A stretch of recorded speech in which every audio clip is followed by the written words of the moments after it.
And welcome, ladies and gentlemen, here to today's broadcast of Let's Go ICC Athletics as we're on the road with baseball. As got notice that this game today will go on last night from Coach Rick Collier. It's a game that's been put in place after losing the game against Rand Lake last weekend. So ICC on the road here at Columbia State. It'll be a double header this afternoon. So let's talk about Columbia State for a second.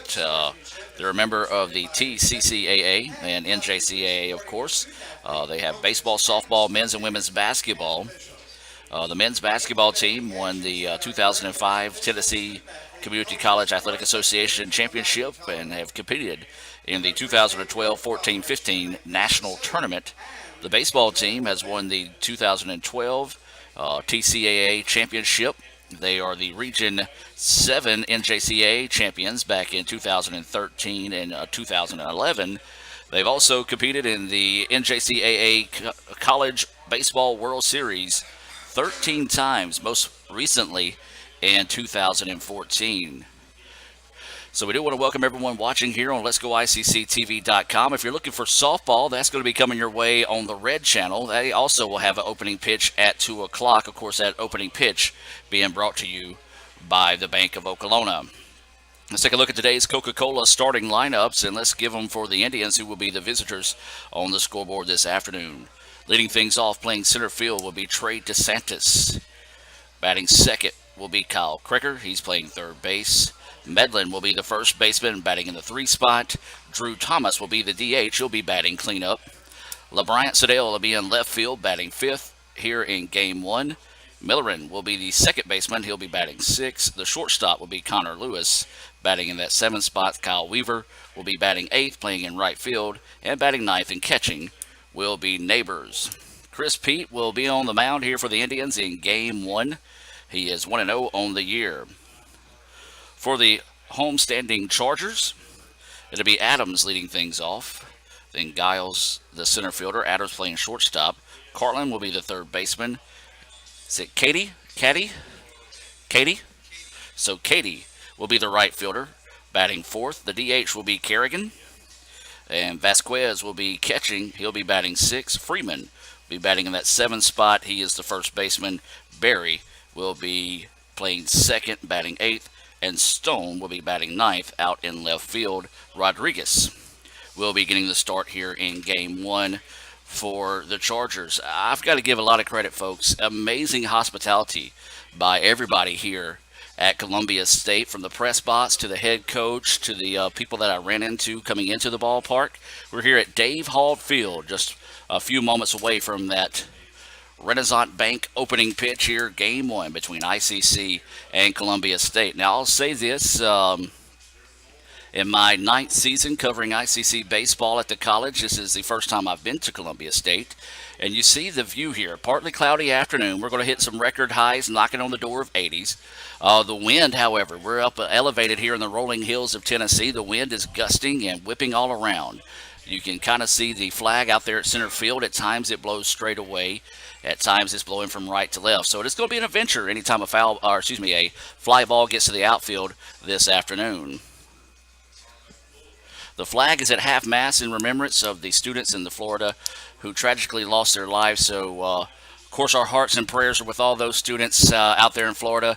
And we do want to extend our hearts and prayers to a couple of families, part of the ICC family. Of course, Zion Ford, the football player for ICC, who passed away last weekend, and Shania Buford, whose aunt passed away in a car accident earlier this week as well, or last week as well. We're going to take you to the field for the national anthem, as we're just moments away from the start of Game 1 here in Columbia, Tennessee.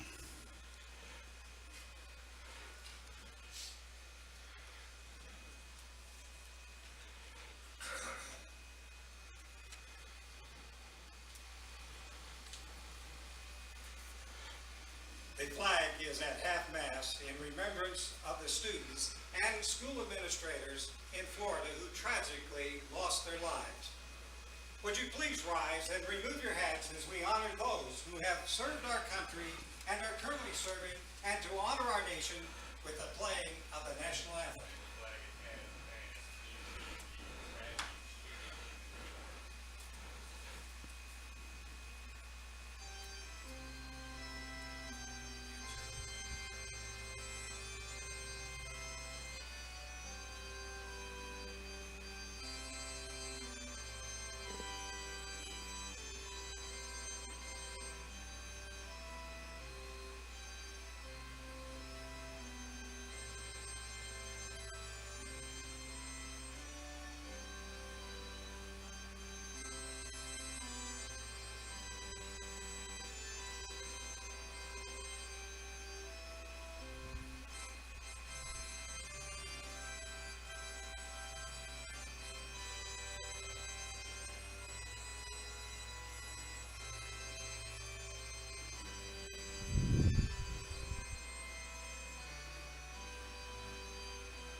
And as we said, we're just moments away from this opening pitch here, Renaissance Bank opening pitch of Game 1 between ICC and Columbia State. You take a look at your scenery here at the ballpark, a beautiful ballpark, as we talked about in the rolling hills of Tennessee and Columbia. Uh, we'll talk about Columbia throughout. Learned a lot on the drive up here. My phone said it'd take about 3 hours and 15 minutes. Well, I'll just say I found a shortcut and made it a lot less than that, as you can jump up 65, head up this way like you're going to Nashville. And just before you get out there, you'll see the sign for Columbia. You'll hang it right off that. And I'll tell you what, you get scenic views driving up this way. So we talked about being the rolling hills of Tennessee here.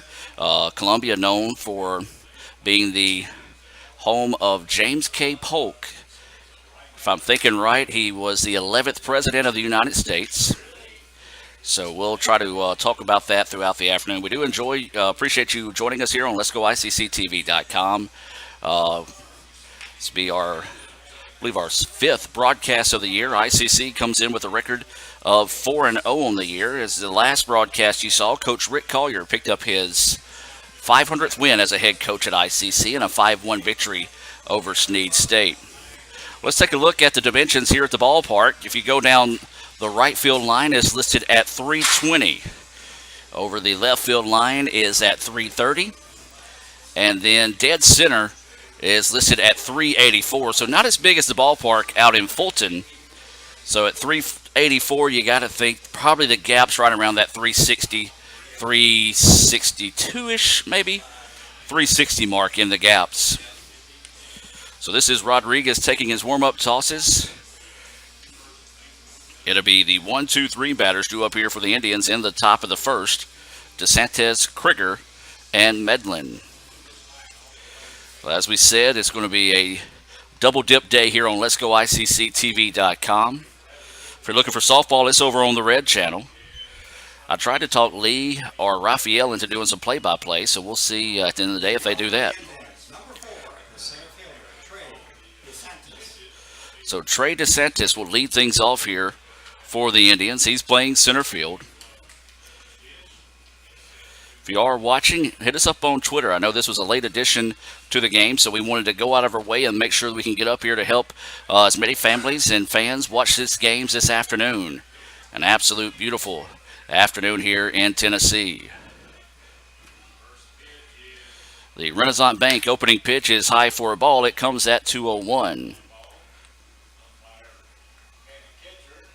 So that pitch goes high for a ball. 1-0 is the count.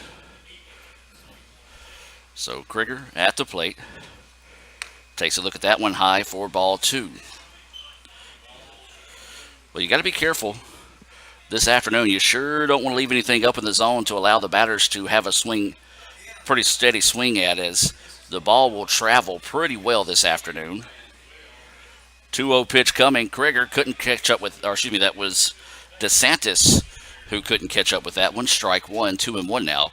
Goes the count on the freshman center fielder. So the wind is blowing left. It's going to be shifting all day today.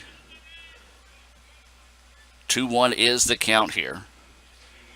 Disentis couldn't catch up with the fastball. Evens at the count now at 2-2. Disentis, Krieger is on deck, and Medlin in the hole here for the Indians. Top of the first. No score, first batter of the afternoon. So the 2-2 pitch coming from Rodriguez. Set to deliver. That pitch just high and outside for a ball. Now the count goes full. So Disentis couldn't catch up with a couple of fastballs. Hold off on that pitch that kind of just slid outside on Rodriguez. And now the 3-2 pitch coming here to Disentis. So Rodriguez taking his time, now set to deliver. And the pitch inside for a ball. Nearly clipped his jersey that time, so a nice at bat there by Disentis with a leadoff walk. Now batting number 15, the third baseman, Kyle Krieger. Now it will be the third baseman, Kyle Krieger. He's playing at third base this afternoon here in Game 1. ICC, and they're all grays with the blue stirrups with red and white stripes. Columbia in their green jerseys, white pants. Swings on the first pitch he sees. This one popped up. Second baseman coming over and is going to squeeze it for the putout. And that time, Disentis nearly got a little too far off first base. Nobody covering for Columbia, or that could have been interesting. Almost a double play, but then instead there's an out number one. Now it would be Medlin, the first baseman. Now batting number 11, the first baseman, Justin Medlin. So Medlin will dig in with a runner on first and one out. He saw the ball dancing around as the second baseman was trying to find it that time. Was able to locate it and get the first out of the ball game. Snap throw over to first, not in time as Disentis dives back safely.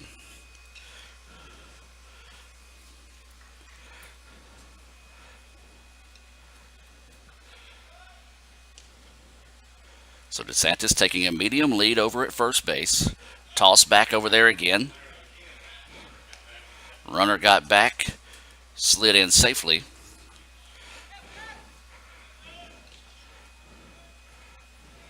So with a runner on first and one out, a couple of tosses over to first. Now the toss home paints the corner for strike one. Nice location that time on the part of Rodriguez.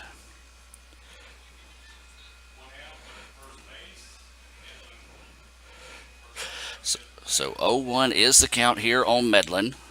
Runner at first is Disentis taking a small lead. Breaking pitch just falls out of the zone for a ball. Evens the count now at 1-1.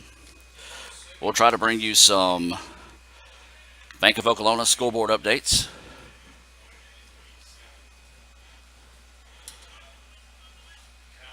So 1-1 now is the count. Snap throw to first. Nearly gets away. Good job by the first baseman getting in the dirt and blocking that one up to keep the runner at first base. Not a whole lot of room to work over there behind first base or third base. So if the ball gets away, could easily get the free pass with the ball getting into the dugout. So 1-1 is the count. Runner at first for the Indians. This pitch fouled straight back over us here in the ICC Foundation broadcast booth. If you want to find out more about the ICC Foundation, we encourage you to visit iccms.edu. That's iccms.edu. Of course, the ICC Foundation provides scholarships, additional education opportunities for faculty and staff members at ICC. So 1-2 now is the count. Runner goes, got him in trouble. First baseman falls down but can't get up in time to throw it. And nearly came off the bag that time. So the first baseman kind of just stumbled for a second and could not get the throw over. So Disentis, who looked like he was going to be dead to rights, gets the stolen base there. So now the runner in scoring position now with one out and a 1-2 count here on Medlin.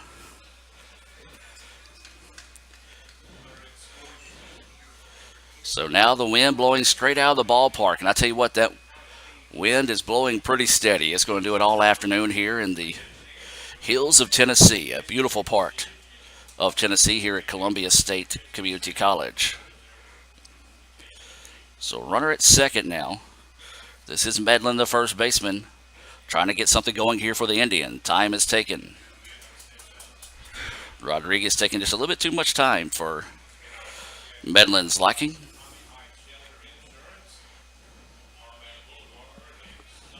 So 1-2 is the count. Runner on second here for the Indians.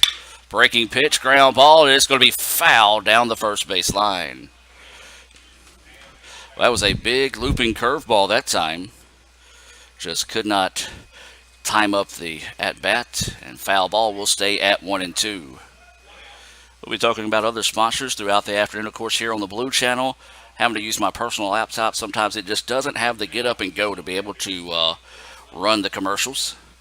So we'll either step away with silence or just tell you about what's coming up at ICC.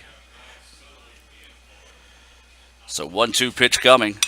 This pitch popped up. Catcher will go back and it gets out of play, and we'll stay at 1-2. Nice at bat right now by Medlin, getting deep into the pitch count of Rodriguez. We're in the top of the first inning, game one, no score. There's one out and a runner on second here for the Indians, and the count is 1-2 on Medlin. Thomas on deck for the Indians, the DH here in game one. So 1-2 is the count. Rodriguez taking a lot of time before delivering his pitch. That pitch high for a ball. 2-2 now goes the count here on Medlin.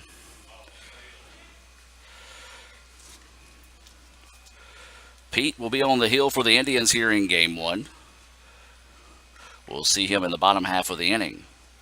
Indians trying to give him a little run support here early on. 2-2 is the count.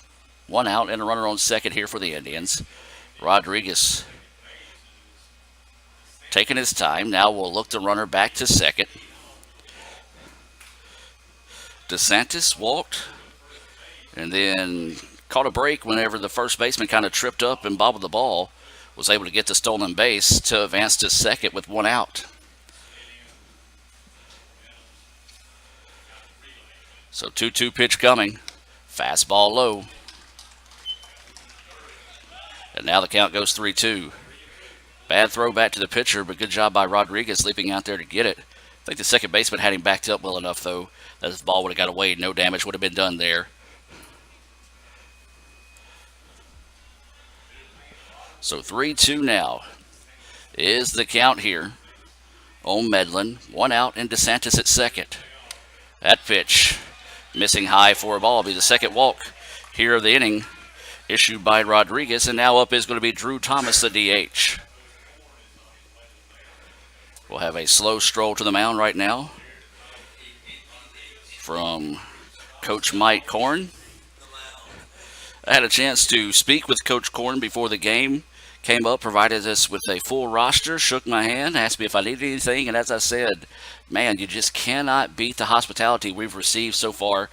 And I imagine we'll stay the same way throughout the day here at Columbia State. It was an interesting situation. ICC was scheduled to play Wren Lake on Saturday. Wren Lake out of Illinois. The rain chances coming through, so they didn't want to necessarily make the trip down to make their traditional southern swing with all the rain coming through. They didn't want to waste the trip. So this game has actually kind of been added basically it was added yesterday. We were broadcasting our basketball games at East Mississippi. Got a text saying, hey, we got baseball in Tennessee tomorrow. So we made our adjustments and hit the road for you here on Let's Go ICC TV. As now up will be Drew Thomas, the DH. Runners on first and second here for the Indians. One out. Thomas is the DH this afternoon for the Indians.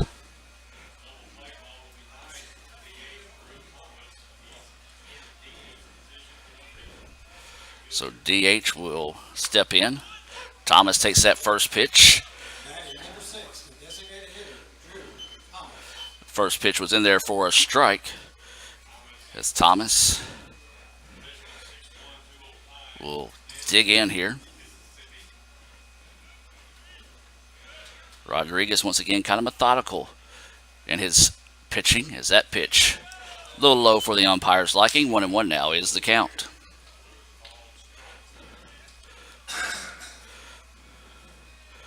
We're going to try to catch up with softball updates throughout the afternoon as they're playing Snead State back in Fulton. 1-1 is the count. Pitch coming. Snap throw to second. Just missed him. Boy, a good-looking throw that time by Vasquez. I want to say the umpire just a little lackadaisical in that call. It was a lot closer than he reacted on that play. So if you're Disentis, got to know that Vasquez has got a cannon behind the plate. 2-1 now is the count. One out. Runners on first and second for the Indians. Thomas lifts one deep into the afternoon, but foul. Boy, I tell you what, that was a long strike there for Drew Thomas. If he would have just timed that up a little bit more, that was a no-doubter there. So nothing to do there for the Indians, as that was nothing but an exciting strike. 2-2 now goes the count here on Thomas. The wind is blowing out of the ballpark today, so you get something up high enough, it might carry. Foul ball as it comes off his inside of his leg. So we'll stay at 2-2 with one out, runners on first and second here for the Indians. Game 1 of 2, both games scheduled for, I believe, 7 innings this afternoon. I do like that. I do miss division games being 7-7 as instead of the 9-7 set. 8 hours at the ballpark. I love baseball, but not 8 hours worth. There's a rip. This has got a chance. It's going to stay fair. Nope, it's gone. A home run, the first of the season. And it's a 3-run shot there by Thomas. Well, that was on a line out of the ballpark. Didn't know if it was going to get out of the ballpark, but it did.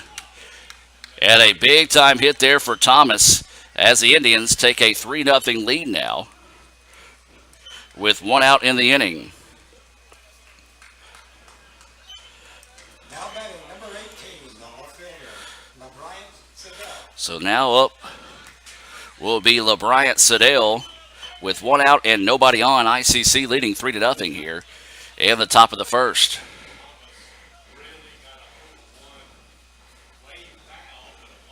That pitch drifts up high.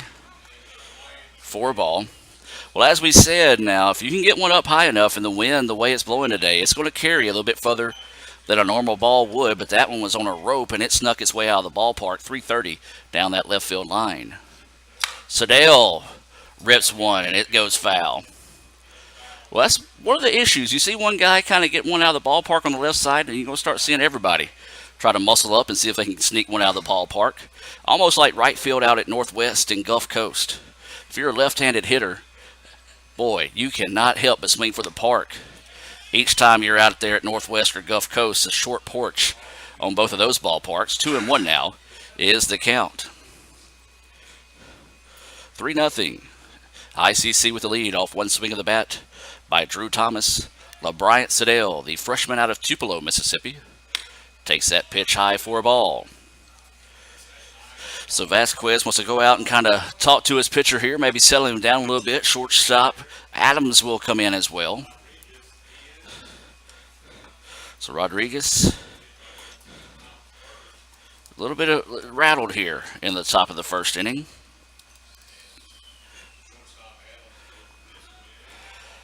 So 3-1 is the count here to Sedell.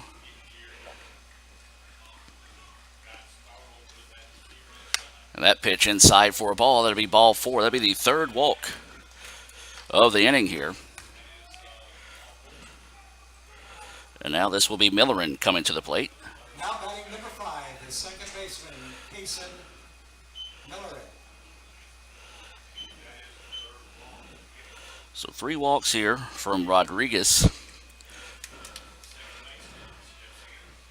And so now this will be Millerin coming to the plate with one out and a runner on first. Millerin, ooh, really liked that first pitch, fouled it back. So he took a healthy chop at that one.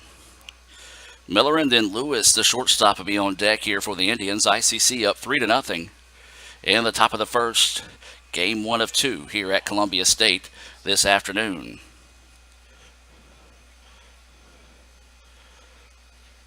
This pitch inside, a little flare, and it's going to drop for a base hit. And that's going to be a little blooper. Throw back to first will not be in time. So the second hit of the game for the Indians is ICC. Wow, to a pretty good start here in the top of the first as Millerin with the little bloop single. The shortstop, Connor Lewis. Now up will be Connor Lewis for the Indians. Lewis, one of the few sophomores on the roster for ICC this season. So runners on first and second here as Lewis will dig in. Takes a swing at this one.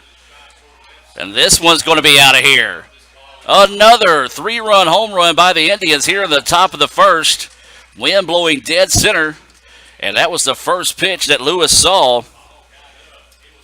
And it was hit hard that time, and it just carried, and Lewis gets the second home run of the inning. Hang tight, folks. We could have a high-scoring affair this afternoon. That's the second three-run home run of the contest. ICC now leads it 6-0. Now batting, number 2, right fielder Kyle Weaver. So with the wind blowing the way it is today, it's not a pitcher's ballpark. And now up is Kyle Weaver. Weaver's going to take that first pitch across for a strike. Weaver, another one of those sophomores. He's a right fielder. Whoa.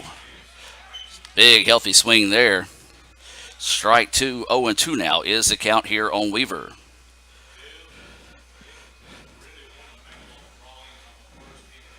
So that pitch in the dirt gets away. Nobody on base to really do any damage there. Ball 1, 1-2 now is the count here to Weaver. Weaver, the number 8 batter of the inning.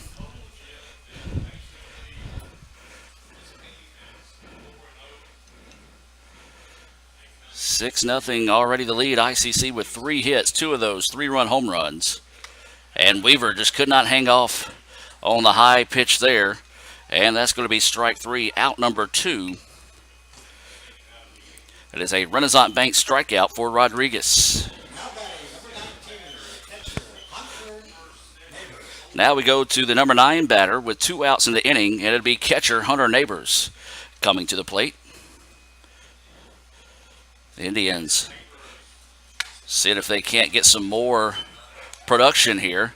Now you're starting to see guys swing a lot harder after a couple of big home runs there. Now guys are just trying to put it out of the park. Hitter's park this afternoon with the wind blowing out. That pitch missing high, 1-1 now is the count here on Neighbors.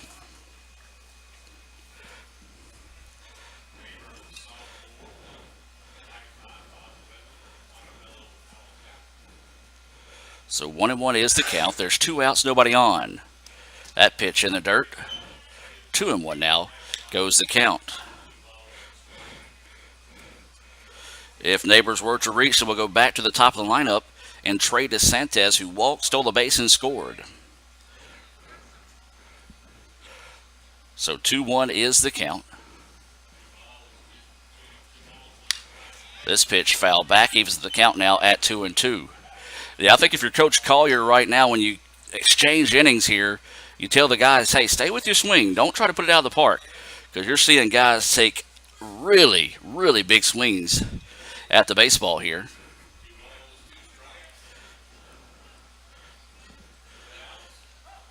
So time is taken here. 2 balls, 2 strikes, 2 outs, nobody on. ICC leading 6-0 here. This pitch popped up. Shortstop going over, calling everyone off, and we'll squeeze it for the final out. So the Indians get 6 runs on 3 hits, no errors, and nobody left on base. We're going to step away and come back with the bottom of the first. ICC leads it 6-0.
And welcome back. As we talked about, the Indians wanting to give Chris Pete a little run support here in the top of the first. They did that on a pair of three-run home runs.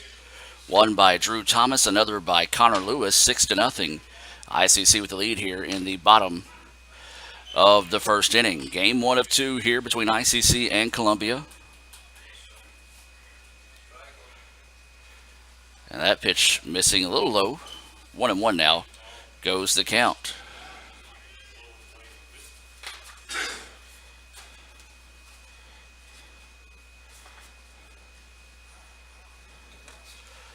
Big swing and a miss there. And 1-2 now goes the count.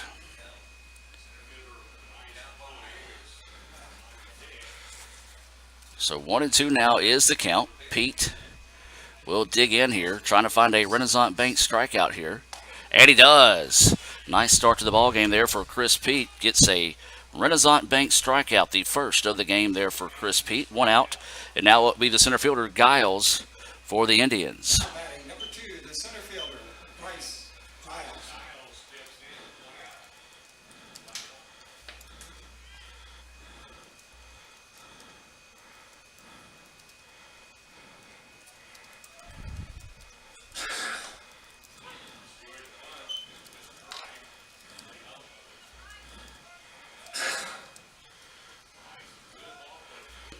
So this is Giles at the plate.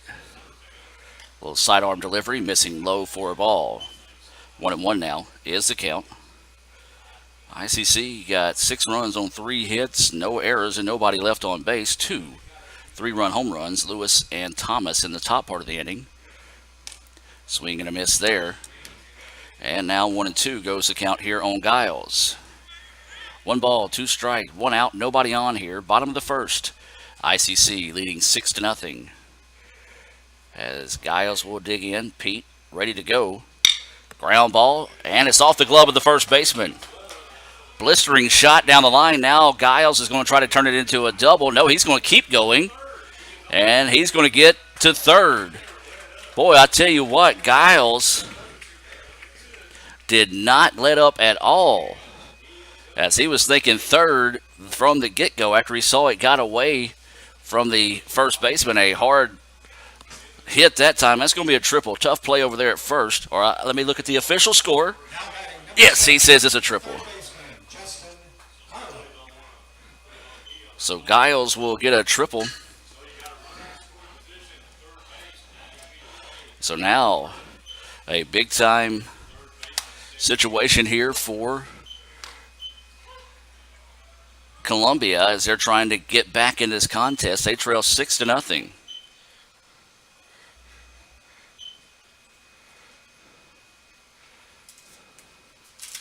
That pitch in the dirt. Nice job blocking it up that time by Hunter Neighbors, as he kept that one in front of him to be able to keep the runner at third. And I think there's zero doubt that Giles has got speed to burn over there at third. So if anything gets away, he will score easily.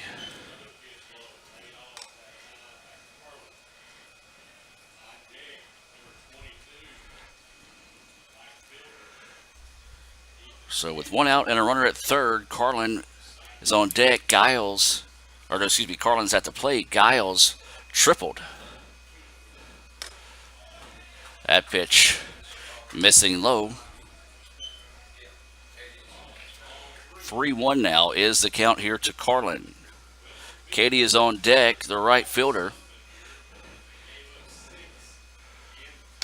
That pitch across for a strike. Carlin thought that was a ball. I'll have to admit, I thought it was a ball as well. The umpire pretty lenient on that inside corner now. The count goes full, 3-2. Pete's pitch coming, and it's ripped over the head of the second baseman. That'll easily score a run. And now they're going to see if he's going to take a turn to second, but we'll head back, and that's going to be an RBI single. Nice job there by Carlin, going with the pitch, putting the bat on the ball, and getting the RBI. So he will drive in Giles. And 6-1 now is your score here in the bottom of the first. As we said before the game, we were all talking amongst ourselves, and the way the wind's blowing today, we're expecting high run contest. This pitch popped a mile high. Third baseman tracking over. The wind's just going to carry it out of play, so nothing but a high strike. 6-1 is your score. We're in the bottom of the first inning. ICC leading this one. The Indians had 3 hits in the top of the first, 2 hits so far for the Chargers here in the bottom half of the inning. Runner at first. There's 1 out. 0-1 is the count here to Katie. Big breaking pitch. Just could not time up on it. I tell you what, you got to be pretty brave to throw those type of pitches this afternoon. If you get a curveball that hangs up, it's going to ride for days. Especially anything out to left where the wind's blowing today. It's pretty much consistently either blowing center or left field, and that flag is not went limp at any time today, so it's going to be a hitter's ballpark this afternoon.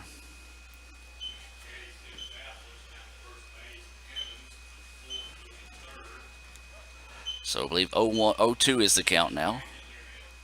Snap throw to first, not in time. Dives back safely with the tag. Pete got a Renaissance Bank strikeout of Adams to start the contest. Gave up a hard hit triple off the glove of the first baseman to Giles, then a single out to right center. Pushed Giles across, and that's where Carlin is now at first base. That pitch missing low, 1-2 now is the count. 1 ball, 2 strikes, 1 out. Runner at first here for Columbia State. Big time breaking pitch, and Caddy just could not catch up with that one. He goes down swinging. The second Renaissance Bank strikeout of the inning here, and now it will be Carrigan. Now batting number 16, the designated hitter, Alex Carrigan. So Carrigan will be the number 5 batter. He is the DH here in game 1. He'll dig in with 2 outs and a runner on first. 6-1 is your score. ICC with the lead. Breaking pitch, and it's a beauty. Found it for a strike. I tell you what, though, I'm going to keep saying this. Chris Pete is flirting with the disaster. If one of those guys can time up that one right there, it's going to go for days. Runner goes. Ball gets away from the catcher. No throw. So it'll be a steal there for Carlin, as he was going on the pitch that time. And so now runner in scoring position here for the Chargers. Boy, the Chargers need a big-time 2-out hit out of Carrigan here. The Indians trying to get out of the inning with minimum damage done. So Carrigan with a 1-1 count. He's a DH, and typically when a kid's got DH behind him on the roster, he's there for a reason. Ripped, and it's going to be out to left field. Sedale is going to try to challenge home. They're going to cut the throw off. No. So it's going to be an RBI single as Carlin. Good job stealing that base to get in scoring position, as the Chargers showing off some pretty good speed here. So 6-2 now is the score, and this will be the catcher Vasquez coming to the plate with 2 outs and a runner at first. Now batting number 6, the catcher, Alex Vasquez.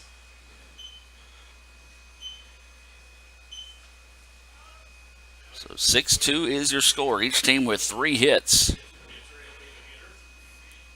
The catcher at the plate, the 6th batter of the inning, coming up here for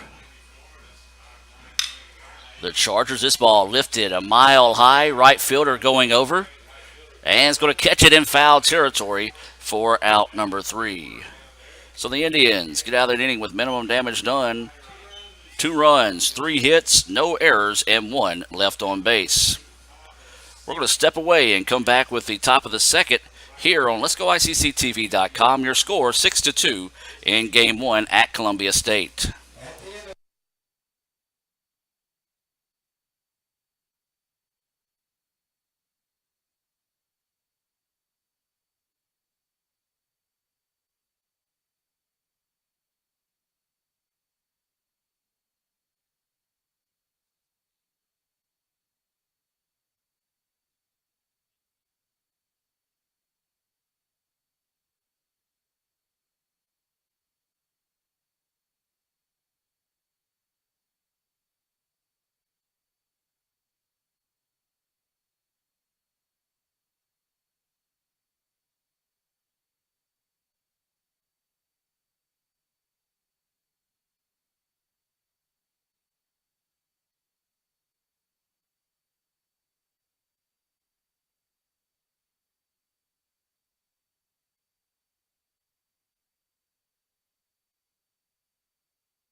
And welcome back now as we get set to go to the top of the second inning. We'll lead things off here with the 1-2-3 batters as Disentis, Krieger, and Medlin will be due up. A Bank of Oklahoma scoreboard update in softball after two complete. ICC leads 1-0 over Snead State. If you'd like to check in on that game, it's over on the Red Channel this afternoon. So 1-0 softball leading Snead State.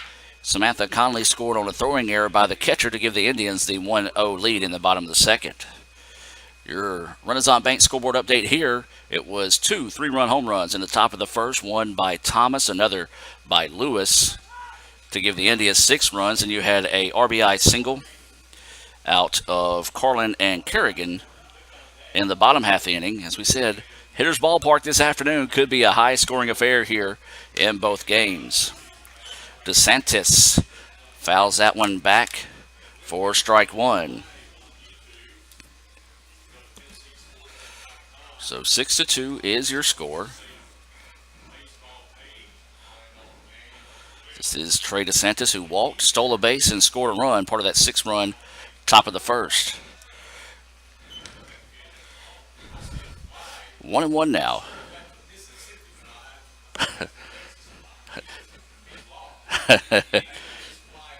We are being invaded by flies here in the broadcast booth.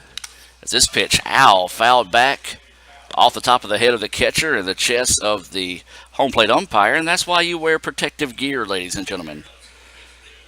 1-2 now is the count here on Disentis. That home plate umpire looks a lot younger than I am, so I probably have to walk that one off for a day or two. So 1-2 now is the count here on Disentis. That pitch in the dirt evens up the count now at 2-2. Good looking ballpark here on the campus of Columbia State.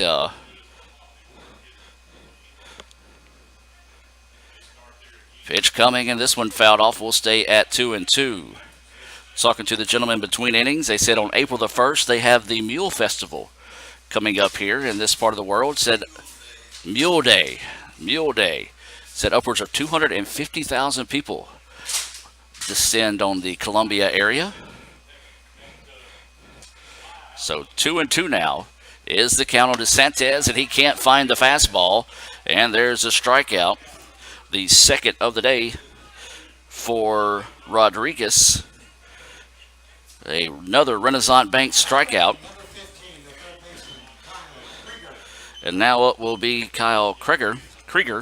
I've said this before. Of course, a buddy of mine used to play at Oxford High School, played at Western Kentucky. His last name was Krieger, so I'm going to apologize, as I'll probably call him Krieger from time to time throughout this season. So Krieger will dig in here with one out and nobody on. Rodriguez, a little off-speed pitch, fouled out of play for strike one. Well, the softball field is to our right. Not too close, but if you really put a charge into one, you might find a way out there to the softball field. Now, if somebody from the softball field puts a charge into one here, go ahead and sign her up somewhere, because she's having to clear a pretty tall net behind home plate to get one over in our area. There's a line drive, foul ball. Coach Collier going to elect to not make a play on that one. And okay, so yeah. So they did say they're playing at Calhoun today, which ICC does face in softball as well. But yeah, they'll really have to put a charge into one to get a foul ball all the way from Decatur, Alabama, up here in Tennessee. So 0-2 is the count here to Krieger. Stands in and takes that one. Oh, borderline pitch, caught a ball. So 1-2 now is the count.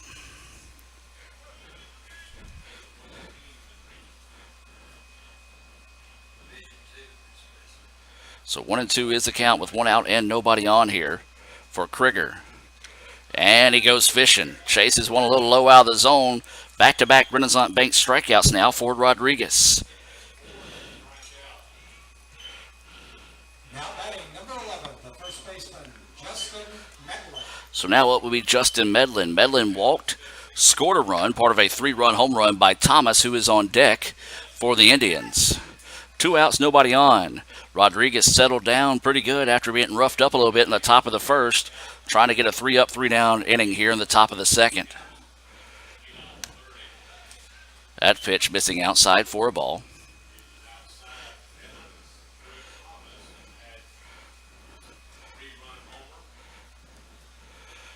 One 0 is the count here to Medlin. That pitch right down Broadway, a beauty for a strike. 1-1 now is the count here on Medlin. Medlin playing first base.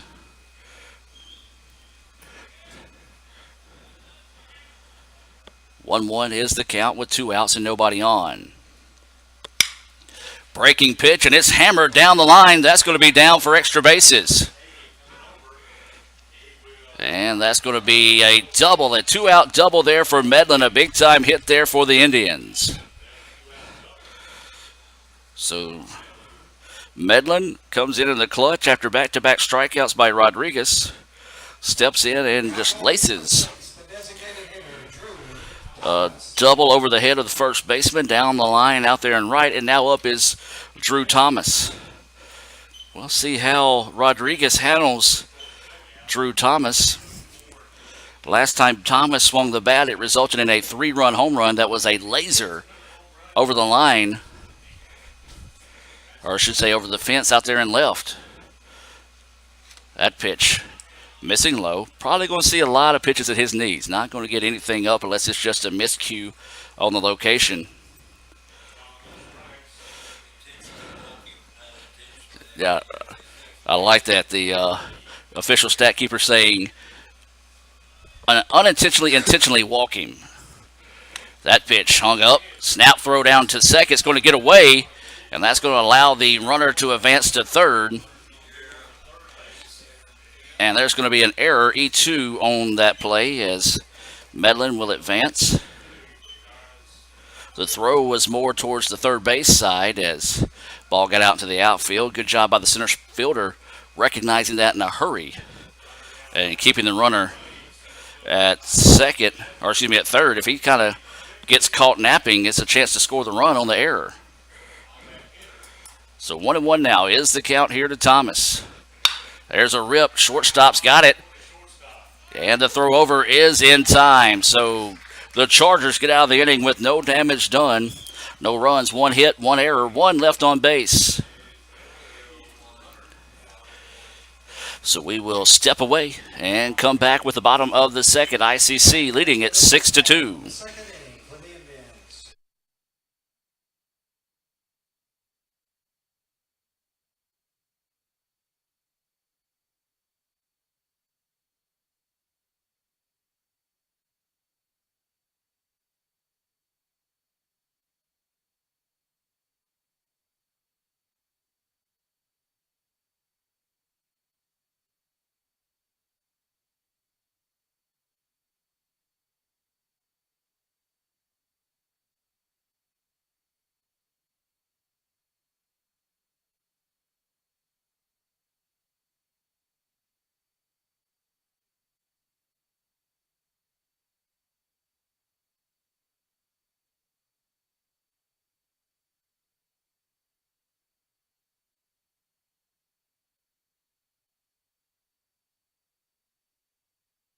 Well, I'll tell you one thing I like as we get set to move to the bottom of the second. That is the home plate umpire. The home plate umpire not wasting much time between innings. Softball score update for those that might be interested. It's 1-1 in the middle of the third inning. After a pair of doubles by Snead State ties it up there.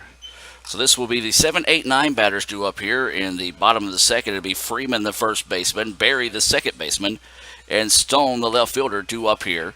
As that pitch missing for ball 2. Clouds starting to move in here a little bit. Not anticipating any rain until later this evening. As that pitch, and it hits him. Well, that's one thing that's kind of been the bugaboo, if you will, of Pete this season has been the fact that sometimes those sidearm drop down pitches tend to drift in on right handed batters, and not a very hard pitch, Now but ready still to hit him. score, the second baseman, Lauren Berry. So now Barry will come in, the second baseman. He's batting eighth in the lineup. He will dig in with nobody, or excuse me, no outs and a runner on first.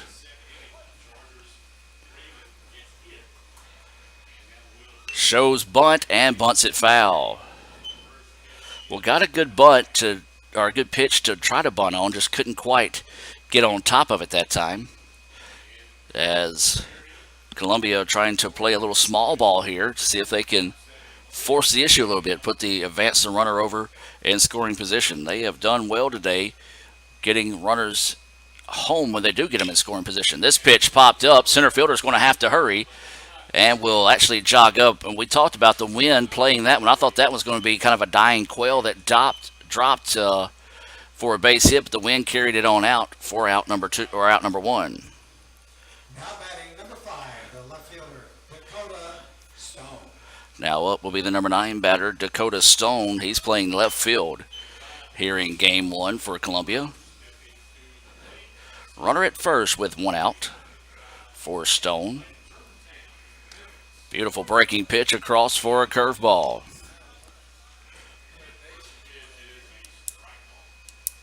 As 0-1 is the count. Pete asking for time. Third base is in just half a step on the grass.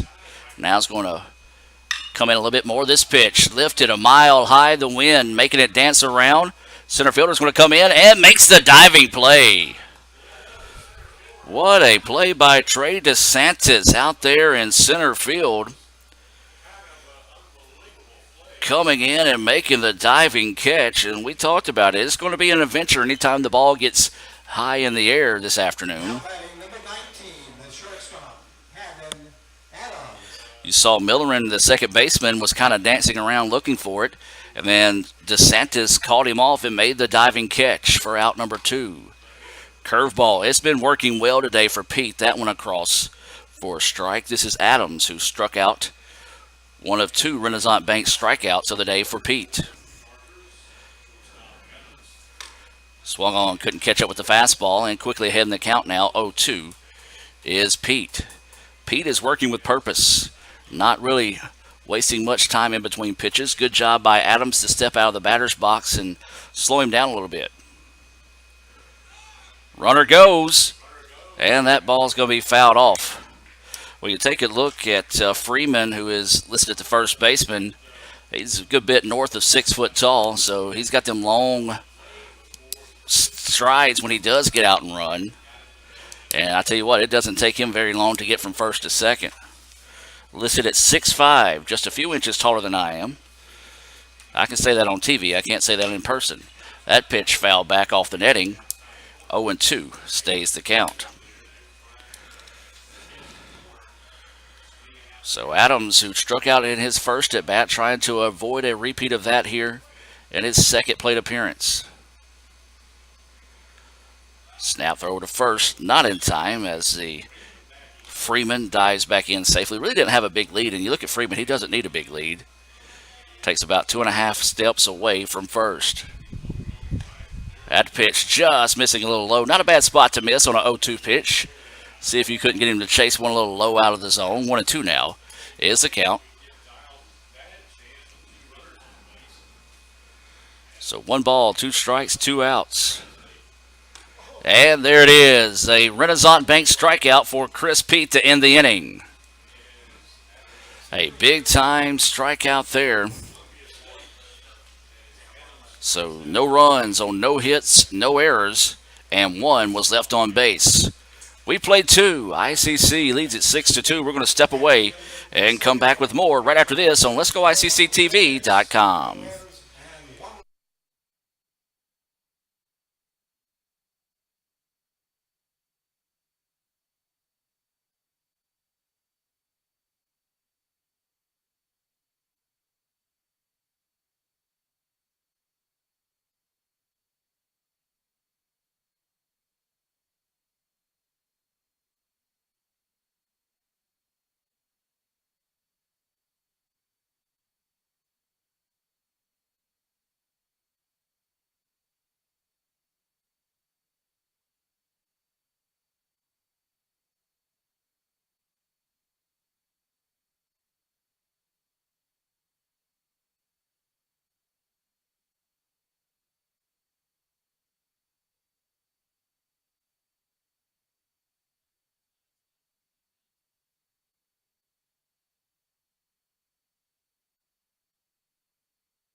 And welcome back, ladies and gentlemen. Now we get set to move to the top of the third inning. It'll be the 5, 6, 7 batters due up here for the Indians. LeBryant Sedale, Casey Milren, and Connor Lewis due up here in the top of the third. Number 18, the left fielder, LeBryant Sedale. So Sedale, who walked, scored part of that 3-run home run by Lewis, will dig in to start things off here in the top of the third. ICC leading 6-2. This pitch hammered deep to left field, and no, just to the warning track. Well, that one just could not find its way out of the ballpark as Sedale put a charge into that one. Good job by Stone out there in left field as his back was pretty much on the warning track or on the fence. Second baseman, Casey Milren. As his back was nearing the wall out there in left field, and the wind would have gusted just a little bit, might have had enough to carry it out of here. As we said, the wind is shifted now pretty heavy. Now, if the wind that was blowing now on that last at bat, it would have carried out of here, as it's shifting a little bit from right to left to pretty much almost the first base dugout to left center. As that pitch up high for a ball. There's one out here in the top of the third inning. We'll check in on softball here in a moment. So 0-1 is the count here. This is Milren, who singled in his first at bat. That pitch missing low for a ball. Well, I tell you what, that wind feels familiar for anybody back in Mississippi. That one's got a little bit of moisture in it as it shifted a little bit, blowing into the ICC Foundation broadcast booth. 2-0 is the count here to Milren. Milren wanted to try to do something nasty with that one, swung on and missed. Softball update, it's 3-1 ICC over Snead State. Hannah Williams scored on a sac fly by Sam Conley. Meg Sullivan scored on a ground out, and 3-1 now. ICC leads it after 3 complete. That game on the Red Channel. A good-looking pitch, that time just a little low for the umpire's liking. 3-1 now goes the count. We're in the top of the third inning. 6-2 is the score. Indians with a pair of 3-run home runs in the top of the first. So 3-1 pitch coming. And there's strike 2. Almost a carbon copy of that last pitch. May have been up just a little bit, not a whole lot. I thought the other one was a strike as well, so Milren living to see another day here as the count now goes full with 1 out and nobody on here for the Indians. And that pitch high. Milren had to kind of pause for a second, but ball 4 is the call. So a break there for the Indians as a borderline pitch not going away of Rodriguez. Rodriguez has walked 4. Shortstop, Connor Lewis. And every walk he has issued so far in the game has scored for the Indians. So now up is going to be Connor Lewis, who simply destroyed a three-run home run out to left center in his first at bat. So he'll dig in here with 1 out and a runner on first in the top of the third. Snap throw over to first, gets away from the first baseman. Not far enough, though, as the runner will have to stay at first. Second baseman Milren at first. And it's Lewis at the plate, the shortstop, the number 7 batter in the lineup for the Indians here in game 1. Indians trying to pick up some insurance runs here, leading 6-2. Another toss over to first, not in time.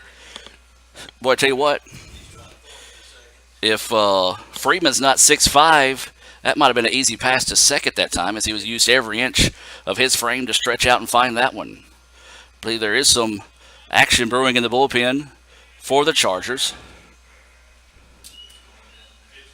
And that pitch hangs up high for a ball. 1-0 now is the count. There is 1 out here in the top of the third.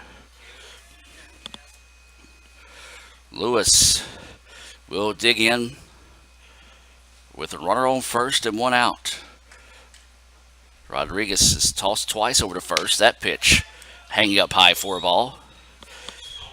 And Vasquez wants to walk out for a second and kind of give his pitcher a minute. The shortstop, Adams, is going to come in and offer him a kind word to get it going. And there is action brewing in the bullpen, getting loose down there. Just buying a little bit of time to help the guy get warmed up a little bit quicker out there. As that pitch hangs up high, ooh, I don't know if Vasquez doesn't throw that one down to first. He doesn't get an out. Is that pitch missing high? I've already looked at the arm of Vasquez earlier, almost picking off India trying to get back to second. So he's got a cannon that most people mistake for his right arm. So 3-0 is the count. And there's ball 4. So back-to-back walks now with one out in the inning, and this is going to be Weaver coming to the plate for the Indians.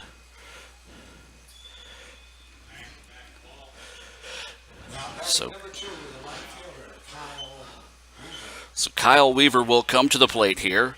He struck out one of 3 Renaissance Bank strikeout victims of the day for Rodriguez. Going to try to redeem himself here with one out. Runners on first and second for the Indians. We're in the top of the 3rd inning. ICC leads it 6-2.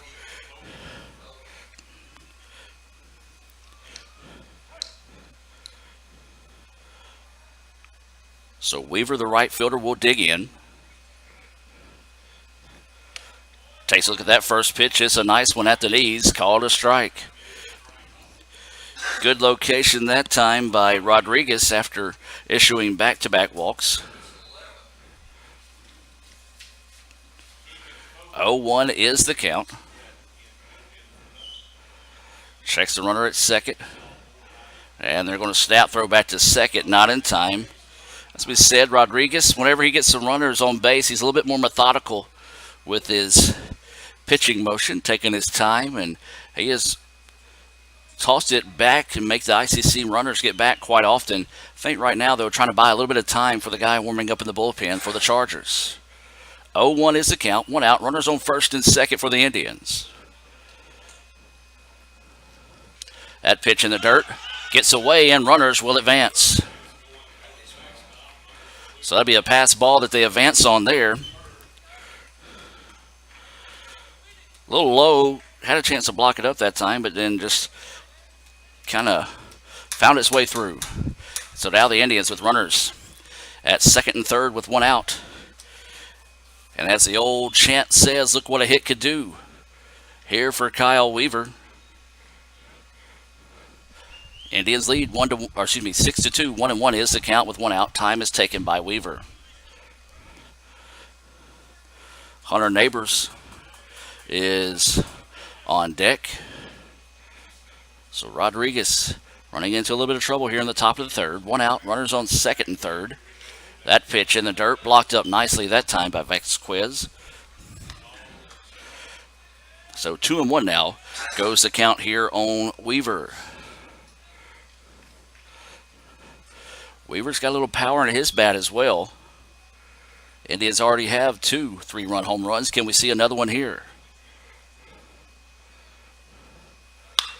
Ground ball and foul. Once again, Coach Collier electing not to make a play on the ball that time. Thinking about his longevity, as that one was blistered down the line that time. So one out, runners at second and third. 2-2 is the count here on Kyle Weaver. Rodriguez set to deliver. That pitch hangs up high for a ball. Count goes full now.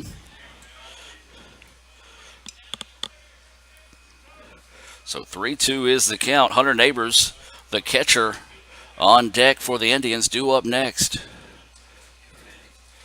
So Rodriguez with the payoff pitch coming.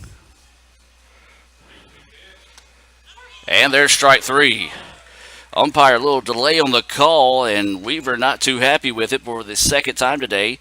He goes down on a Renaissance Bank strikeout, and I tell you what, that was a big one, as that's the second out for the Chargers, and it looks like that might do it on the afternoon here for Rodriguez. Yes, it will.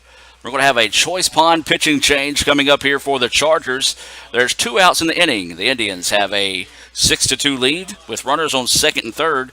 Let's talk about what's coming up at ICC. Of course, when we talk about what's coming up at ICC, we've got to talk about Food Giant. The with locations throughout the 5 district area and beyond for ICC. ICC will be hosting its annual Bluegrass and Gospel concert on Saturday, March the 3rd at the Davis Event Center. This year's performers include the Isaacs, Aaron Wilburn, Rhonda Vincent and the Rage, along with Doyle Lawson and Quicksilver. Now, Christy Miller was originally planned to be part of that lineup, but she's not going to be able to make it to the 22nd Annual Bluegrass and Gospel Concert.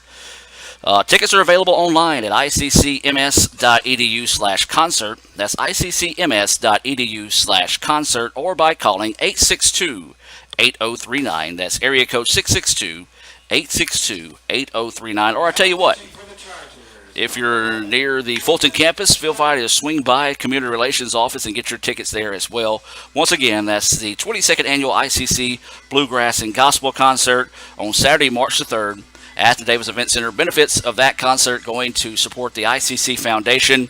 And as I said earlier, when we talk about the ICC Foundation, you talk about a foundation that does a lot of great things for the college. Now, as you know, the state legislators and others just for some reason doesn't feel like the community college system really needs a lot of money to operate.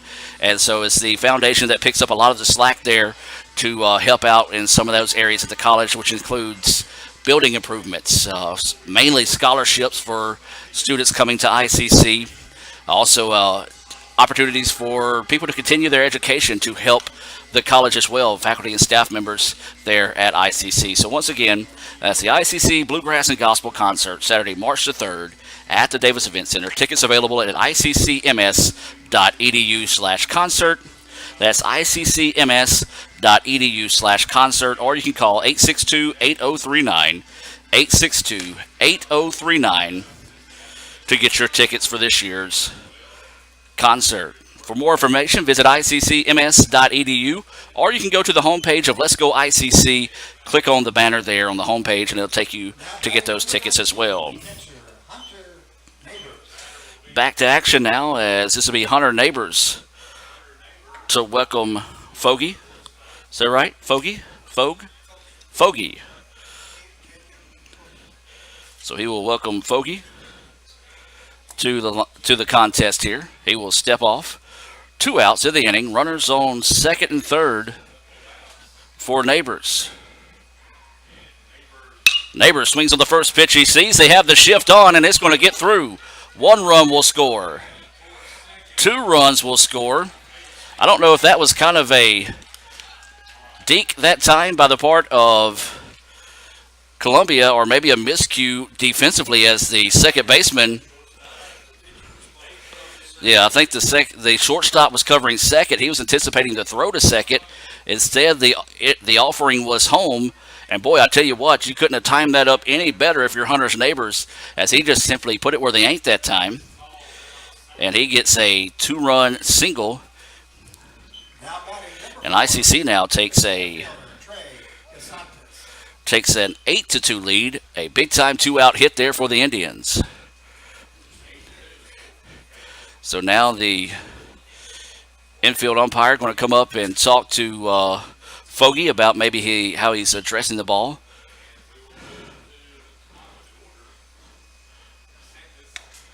So that pitch across for a strike. This is Trey Disentis. He struck out swinging in his last at bat, walked, scored a run, part of a 6-run top of the first inning for the Indians. Snap throw over, not in time, as that's Neighbors, the catcher for ICC, over at first.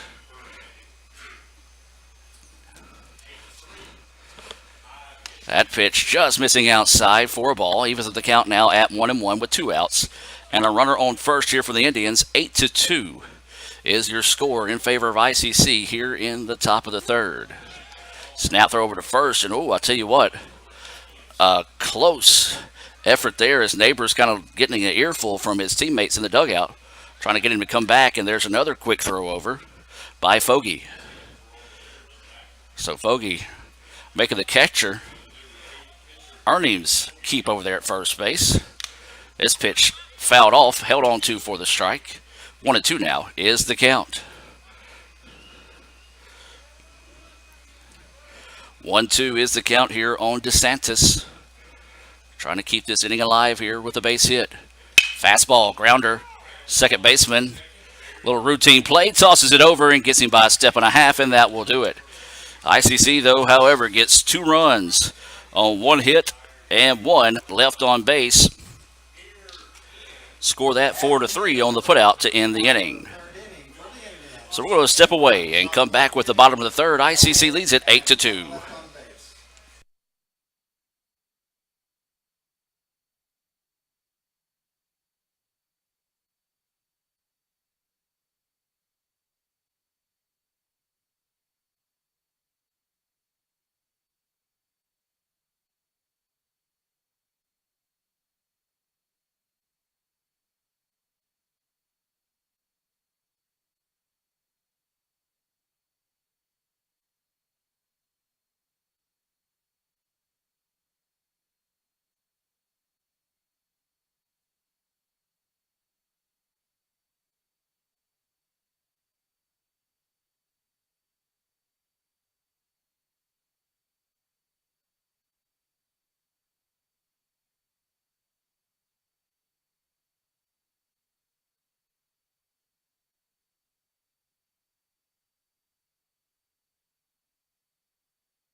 And welcome back. It's going to be Giles, Carlin, and Katie to lead things off here.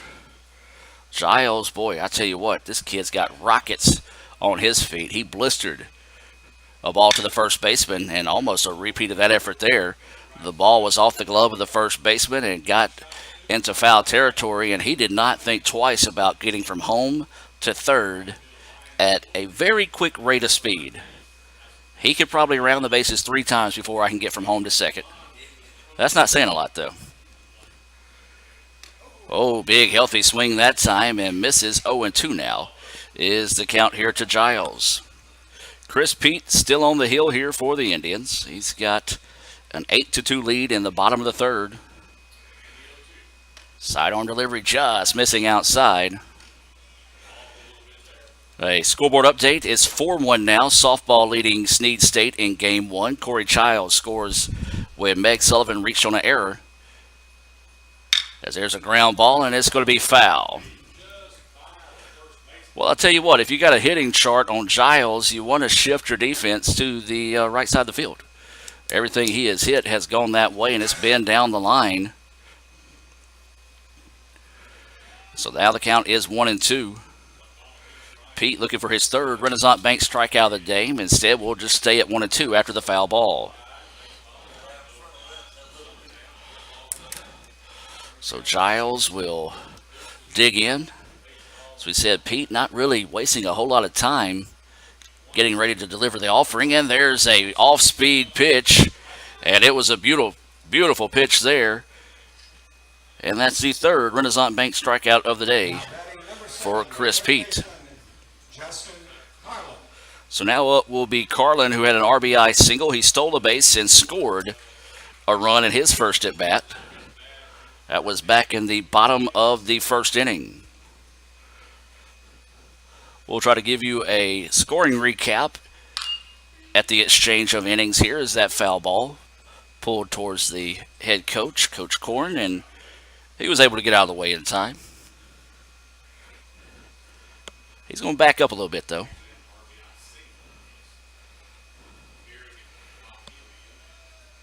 And so now 0-1 is the count. An off-speed pitch missing low, 1-1 is the count. We're here at Dave Hall Field in Columbia, Tennessee. Columbia State and ICC playing 2 this afternoon. A partly cloudy day here. Temperatures should be pushing 80 as a fastball across for a strike. The rain is forecast for later in the day towards the evening time. Let's hope that forecast stays true. We've seen plenty of rain in Mississippi and talking to the gentleman up here. Same here in Tennessee. So 1-2 now is the count. And that one just missing outside. He was the count now at 2-2. Well, I always jokingly tell people that's when you know baseball softball season gets here, when it decides to start raining. It will not rain a single day during basketball season when you're indoors, but come baseball softball, it's going to rain. 2-2 pitch coming in the dirt, missing for a ball.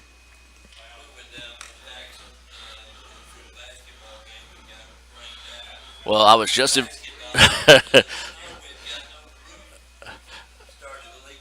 So Columbia has been rained out of a basketball game this year as this pitch fouled out of play. As they were telling me, they went to Jackson, Tennessee. The snow, the rain, so the roof started leaking. So there you go, a rare rainout in basketball. 3-2 pitch. This one fouled off. Will stay full. A nice at bat here by Carlin, the third baseman, getting deep in the pitch count of Pete. So 3-2 is the count. There's one out, nobody on here for Columbia State. And we'll do it one more time. Good at bat here. Nice battle going between Carlin and Pete. Who wants to win this thing? Dig deep here.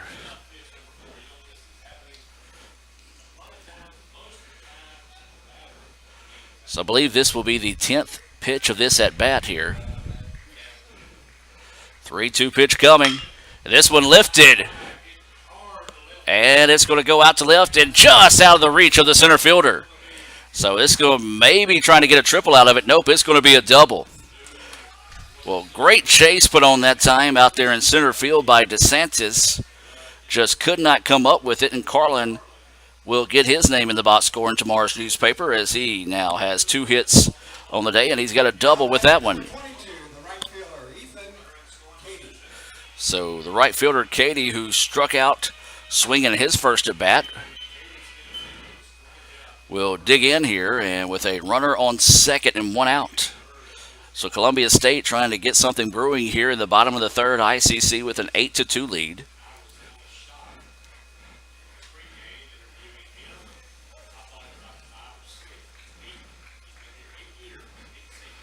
So waiting the pitch. That one in the dirt, blocked up nicely by Neighbors, able to quickly get out in front of that one and keep the runner at second.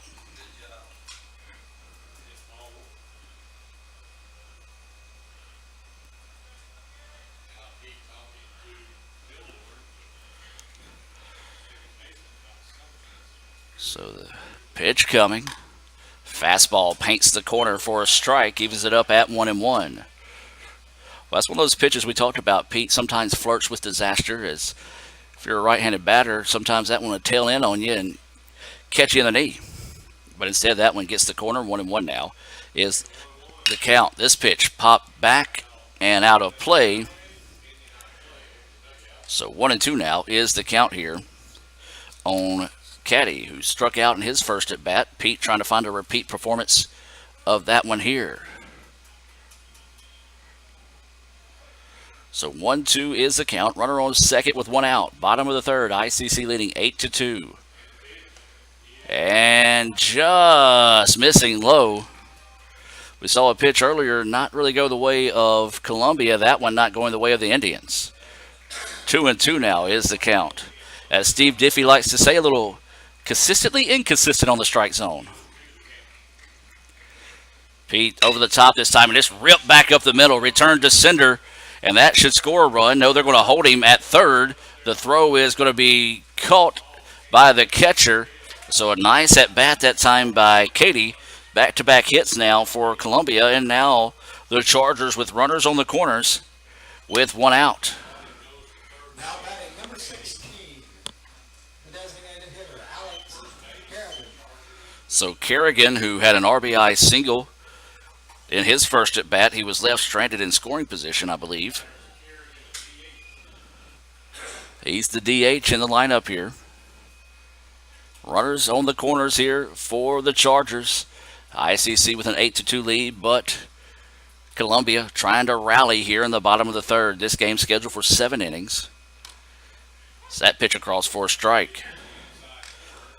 A scoreboard update: Snead State able to push across 2 runs on 3 hits, makes it a 4-3 lead in favor of ICC in the middle of the sixth, or excuse me, middle of the fifth. That's softball. That's available on the red channel. That one gets away in the dirt. Good job by Neighbors keeping that one in front of him as the sun's starting to peek out here in the rolling hills of Tennessee. This is a place I hope that Coach Collier tries to get on his schedule more often.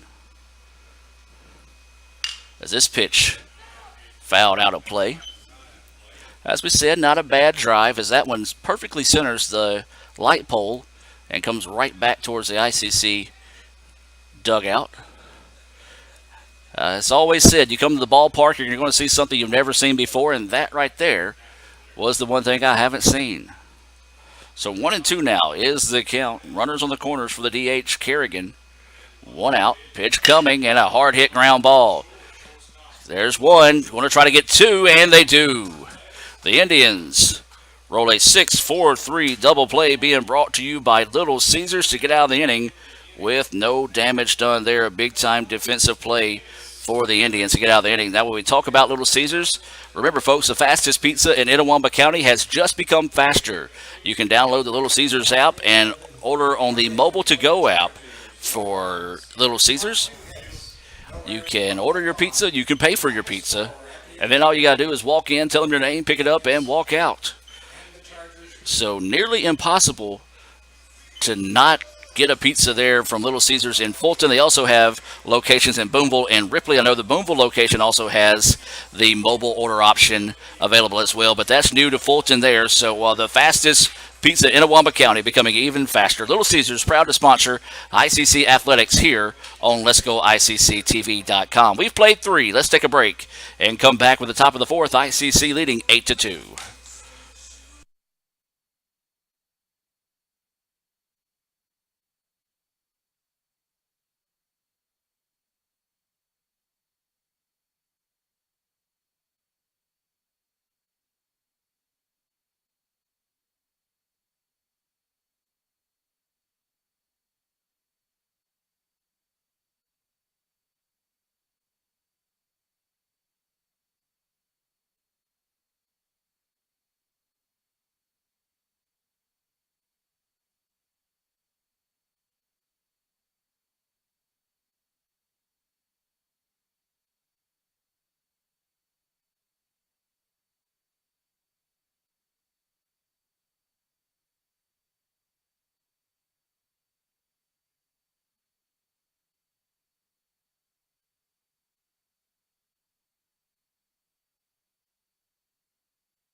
And welcome back to action, ladies and gentlemen, as we get set for the top of the 4th inning. It'll be Kyle Krieger leading things off. It'll be Krieger, Medlin, and Thomas due up. Krieger 0 for 2 on the afternoon. He does have a strikeout and a little pop-up to second.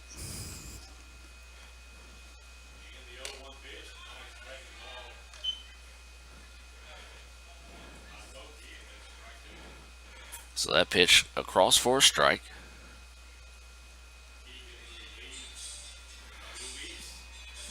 Awaiting the pitch here as that pitch fouled off. Will stay at 0-2. Krieger to lead off the inning here for the Indians. They lead this one 8-2. We're in the top of the 4th. This game's scheduled for 7. So that pitch, a beauty, and there's a strike. Krieger not necessarily agreeing with that one, but a great breaking pitch. That is going to be the first Renaissance Bank strikeout of the day for Fogarty, and the first out of the inning.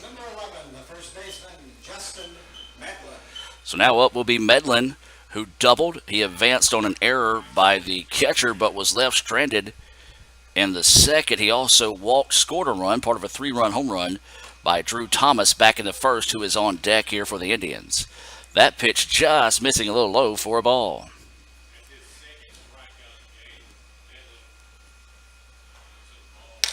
And then Medlin took a healthy chop at that one. Wanted to see how far he could hit it. And he didn't make contact. A very important part of that equation there.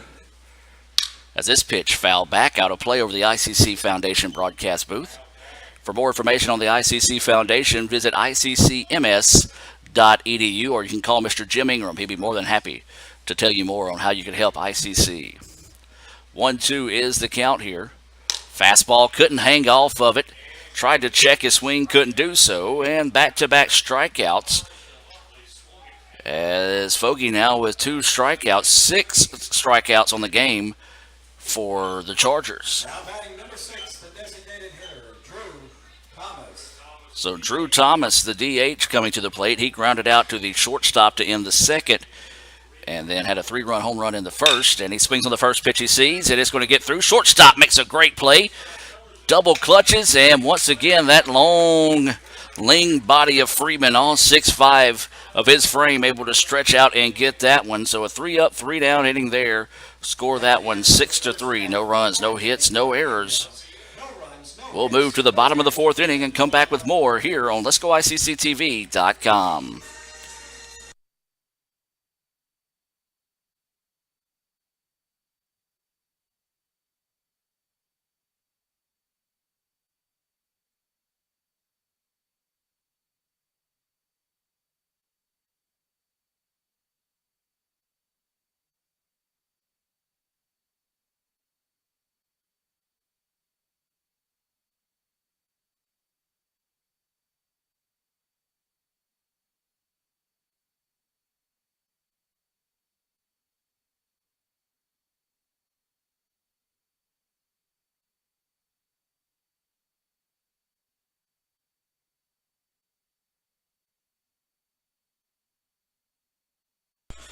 And welcome back. It'll be the 6, 7, 8 batters due up here for the Chargers in the bottom of the 4th. ICC leading 8-2. Let's talk about the scoring so far in the contest for ICC.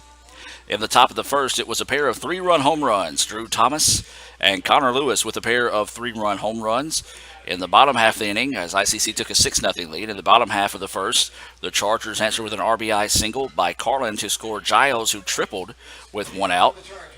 And then Carlin came around to score on a 2-out single by Carrigan. That made it 6-2. The Indians got those 2 runs back in the top of the 3rd inning on a 2-run single by Neighbors. That scored Millerin and Lewis.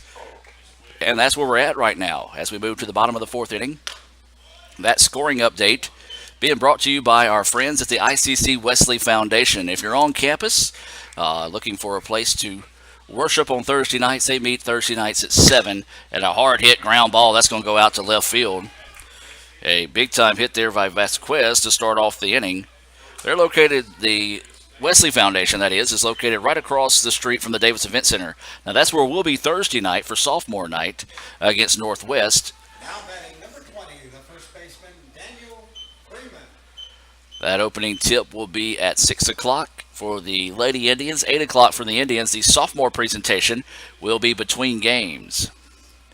Breaking pitch, couldn't hold off on that one, fouls it off for strike 1. Well, I'll tell you what, it's been a busy week. We were in Scuba last night as the Lady Indians punched their tickets to the postseason play with a win over East Mississippi. The Indians, well, they're going to have to get a lot of help to find their way into the playoffs after losing a heartbreaker by 3 in the nightcap, as that just was the first half. I'm going to tell you this, folks, the first half of that basketball game, it was ugly. There were more missed shots and turnovers than made shots as both teams went into halftime tied at 26. The Indians ended up dropping a 62-59 contest as it just turned into a 3-point shooting contest in the second. That pitch across for strike 1 and 2 now is the count. Runner on first. Freeman was hit by a pitch in his first at bat. Will stand in looking for the 1-2 offering. This one lifted high but foul. So we'll stay at 1 and 2. We do want to welcome those that are watching here on the Blue Channel. Remind you that softball is going on the Red Channel right now. So 1 and 2 is the count here to Freeman. Swung on and missed. Another Renaissance Bank strikeout for Pete. So 1 out now in the inning, and a big-time strikeout there from Chris Pete. Number 4, the second baseman, Doran Barrett. Looks like the Indians have somebody warming up, number 23. I believe that's Hunter Hughes for the Indians, as that was the fourth Renaissance Bank strikeout of the day for Pete. Did not bring. When I looked in my bag for my schedules, I have my extra basketball rosters. We're not playing basketball today. As I said, we had to we had to shift gears in a hurry last night. We found out about, I say right before we went on the air with the guys game, that baseball will be playing today. So we wanted to hustle and get out here and try to find a way to get you this broadcast. Here is a rip out to left field. A hard hit by Barry, his first of the afternoon. Now batting number 5, the left fielder, Dakota Stone. Now up will be Stone, the left fielder. He's batting ninth, and he can get something going here for the Indians. Yes, that is Hunter Hughes warming up in the bullpen for the Indians. So runners on first and second here. Chris Pete starting to run into a little bit of trouble here in the bottom of the fourth. Runners at first and second with one out. Last time the Indians got in a little bit of a jam, they were able to find a 6-4-3 Little Caesars double play to get out of that jam. ICC hoping to see if they can reproduce that here in the bottom of the fourth.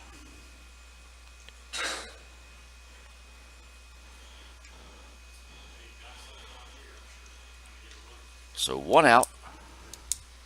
It's going to show bunt, lays it down, and it's going to roll foul. Well, I'll tell you what, smart play by Chris Pete, because there's a big lip of grass once you get out in foul territory, and one of those that didn't in that case, but could have deflected it and maybe made it roll back fair. So he was able to get out there in a hurry. 0-1 now is the count. After 5 complete in softball, it's 4-3 ICC over Snead State. The Indians leave a pair of runners stranded in the bottom of the fourth. Couldn't get one of those insurance runs. They're hanging on to a 4-3 lead there in game one. That's on the red channel. 0-1 is the count here to Barry. And the runner's back. Going to see if they couldn't get Barry to maybe show his cards that time to see if he might have been squaring to bunt once again. He did not show it. 8-2 is your score. He does square to bunt, and this one's going to roll foul as well. So Stone unable to get those two bunts to stay in fair territory. Runners had jumped nicely that time, would have reached easily if that would have stayed fair. And I'll tell you what, Stone's got good enough speed that if he could sneak one down that third baseline to stay fair, he could possibly leg out an infield single. So 0-2 is the count here. Stone will dig in. Runners on first and second. 0-2 is the count here. Pete trying to get out of this inning with no damage done. And there's strike three. Snap throw down is not there. And there's going to be another Renaissance Bank strikeout for Chris Pete. A big-time strikeout there as he got caught looking. Now batting number 19, the shortstop, Adams. So now up will be Adams, as Stone goes down looking at the fifth strikeout of the game. We go back to the top of the lineup now, and Adams, who is 0 for 2 with a pair of strikeouts. He shows bunt, pops it up. Catcher's got a chance, and just can't find the ball in time. Good job there that time by Hunter Neighbors to discard the mask, find the baseball, and even have a chance at catching that one that just went off the tip of his mitt and could not find it. Boy, I tell you what, that was a big-time effort there by Neighbors. Even more so, Adams kind of just giving him a tip of the cap, maybe saying thank you for not catching that. So that one was an exciting strike. 0-1 is the count, 2 outs. Runners on first and second here for the Chargers. They trail 8-2.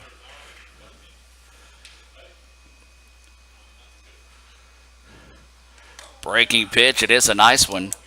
0-2 now is the count here on Adams. There's an eagle soaring by, checking out the action here at Dave Hall Field.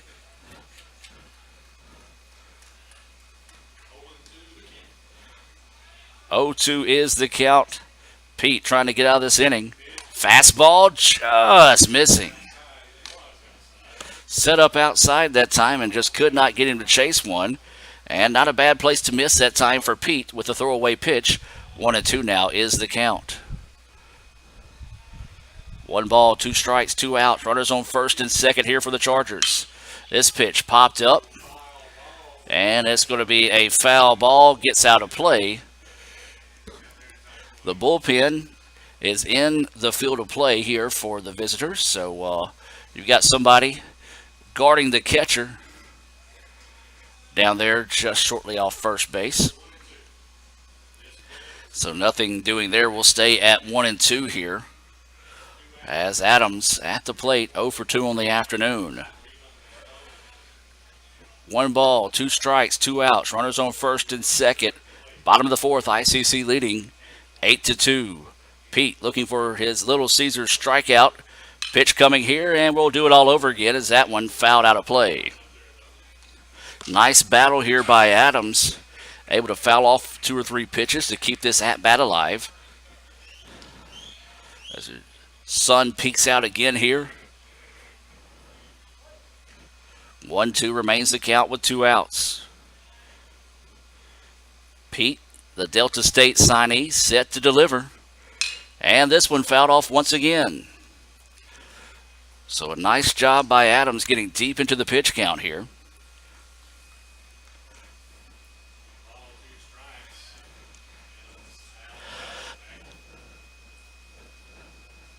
Pete going to step off the mound for a minute and trying to collect himself here. He's threw a lot of pitches in this ball game. This Columbia State team has done a good job of making him earn his 5 strikeouts that he's got so far in the contest.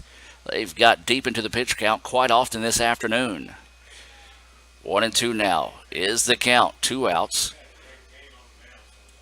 Pete's delivery. Oh, sidearm. I think it even crossed up the home plate umpire. Did not like that offering. Looked pretty good from my point of view, but my point of view don't matter. So 2-2 is the count. As Pete set to deliver. Goes that sidearm delivery again, and it's fouled off. And Coach Korn able to get it off the rebound off the dugout on this side. Checks the baseball, making sure there's no scuff on it. So 2-2 is the count. 2 outs. What an at-bat here by Adams. Seeing who can win this battle here. Fastball, no. Just a little low that time. As now the count goes full. Hey, let's give credit to Adams. He fell behind in this count early. Was able to foul off some pitches and come back and force the count to go full here. So 3-2 is the count. 2 outs. You figure the runners will be in motion with the pitch. Pete's 3-2 offering coming. No, he's going to step back and look the runner back to second. He's going to see if he may not, see if he could get him trying to catch and cheat a little bit. So 3-2 is the count. 2 outs. Runners will go on the pitch. And it misses low. Good at bat that time by Adams to earn the walk. And when I say earn the walk, he truly earned that one. And here comes trouble. That was the first walk of the day issued by Pete. And Giles, who tripled in his first at bat, will dig in with bases loaded now. 2 outs. There's a shot right back up the middle. Return to sender. 1 run will score. 2 runs will score. And Giles did not waste any time that time. Swinging on the first pitch he sees. Nearly came off the foot of Pete, and that's a 2-run single for Giles.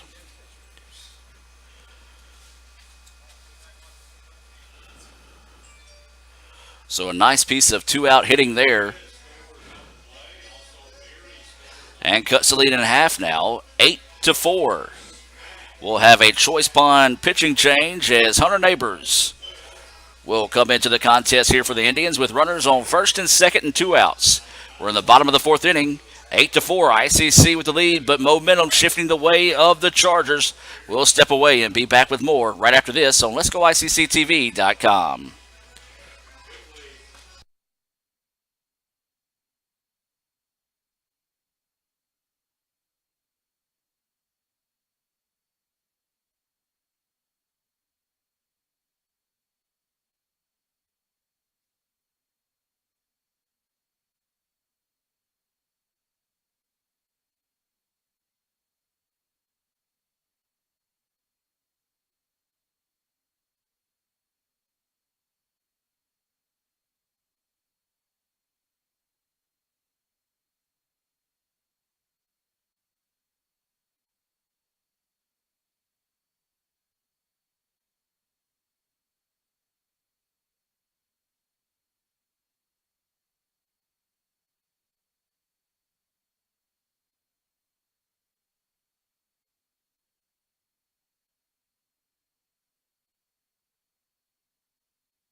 And welcome back as Hunter Hughes has taken up his warm-up tosses. The home plate umpire coming out to ask Hunter to kind of tie up a loose string maybe that is on his glove. So Hunter is making those corrections to his mitt.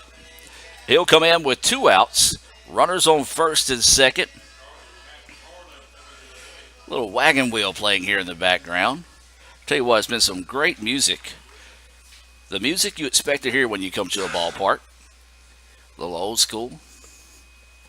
Now batting for the Chargers, number 7, the third baseman, Justin Carlin. The sun starting to peek back behind some clouds here as Carlin comes to the plate. He has been a tough out for the Indians today. He's had an RBI single. He doubled, but was left stranded in the third.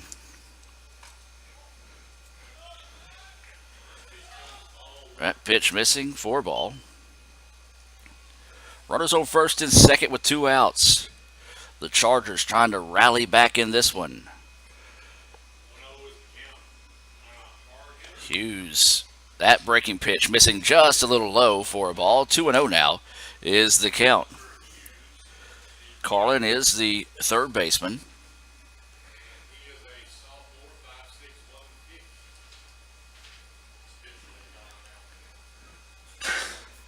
So Hughes with a 2-0 count, 2 outs. Fastball fouled off and out of play. And 2-1 now goes the count. So the Indians trying to get out of this inning with minimum damage done. It was a 6-run top of the first. That's the difference right now. The Indians picked up 2 runs in the bottom of the third for the Chargers, 2 in the first and 2 so far in the bottom of the fourth. That fastball missing high. 3-1 now is the count. Softball update. 4-3 after 6 complete there. ICC with the lead in Game 1 over Snead State. That game available over there on the Red Channel. Fastball called a strike there. 3-2 now is the count here to Carlin. So Carlin got to guard the dish here as Hunter has kind of struggled to find the zone here. So the 3-2 offering, ground ball, second baseman's going to get it. Got one play over to first and gets the put out. And that will end the inning and stop the bleeding for the Indians. So 2 runs on 3 hits, no errors, and 2 left stranded. As that will carry us through the fourth. We're going to step away and come back with the top of the 5th inning. The Chargers slowly but surely creeping their way back into this one. 8-4, ICC with the lead. We'll take a break and be back with more right after this.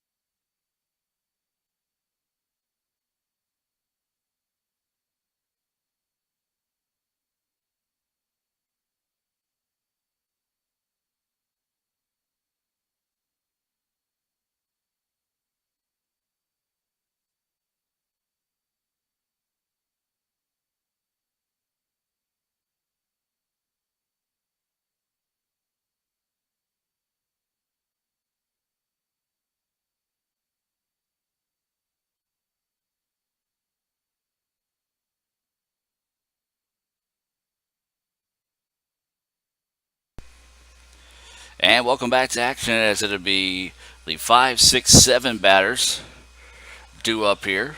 LeBryant Sedale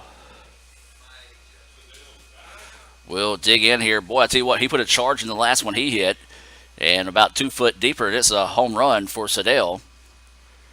Takes that first pitch across for a strike. Sedale, Milren, and Lewis all due up here for the Indians in the top of the 5th. Sedale held off on that one, but called a strike, paints the corner.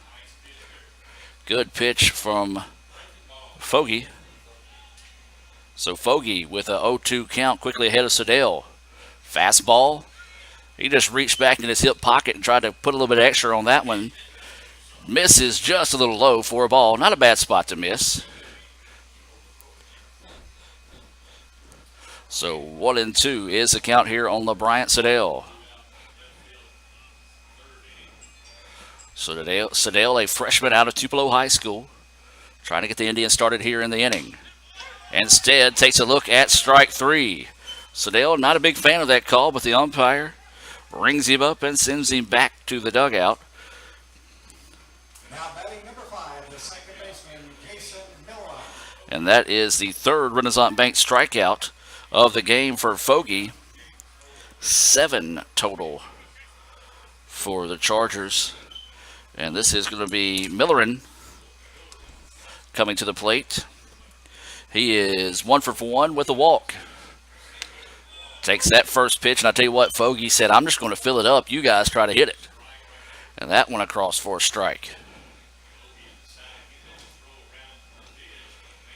So 0-1 is the count. That pitch just missing low.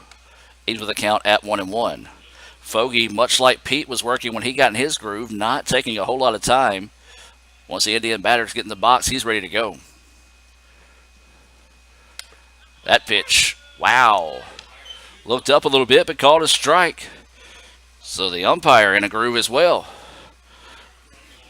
So 1-2 now is the count. Milren will step out here. And 1-2 now is the count here on Milren. Fogey's offering coming. This one lifted. Center fielder will squeeze that one for out number 2. Well, the wind has died down. First time it's been kind of calm this afternoon. And I'm sure if you're an outfielder, you're happy. Or even a pitcher, you're happy to see that wind kind of die down. Now up is going to be the shortstop, Connor Lewis. He had a 3-run home run, part of a 6-run top of the first inning, which proves to be the difference in the ball game right now. Swings on this one, fouls it off the netting for strike 1. Fogey is working with purpose right now, as he's come in with a change of tempo from what we saw out of Rodriguez early. And the Indians really haven't figured out the riddle yet of Fogey. There's a hard hit ground ball. Shortstop will glove it, throw it across the way, and get it for a 3-up, 3-down inning there. Nice job by Fogey. Got a strikeout, a fly ball to center field, and a ground ball to the shortstop to get a 3-up, 3-down inning. Back-to-back 3-up, 3-down innings. First time today the Indians have had back-to-back 3-up, 3-down innings. No runs, no hits, no errors, nobody left on base. We've played 4.5. ICC nursing an 8-4 lead here, but Lady Mo seems to be shifting the way of the Chargers as Hunter Hughes is going to take up his warm-up pitches here, as we're going to step away and come back with more right after this on Let'sGoICCTV.com.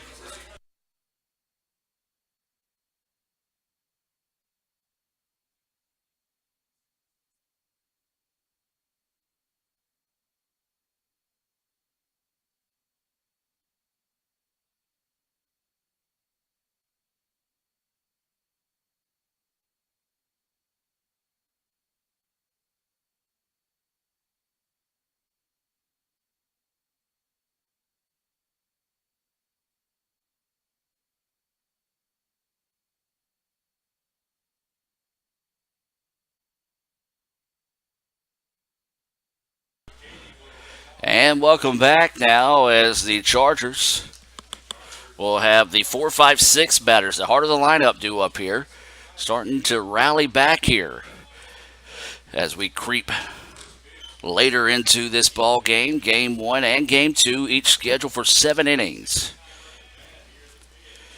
This is Katie, swings on that one, misses. 1-1 now is the count.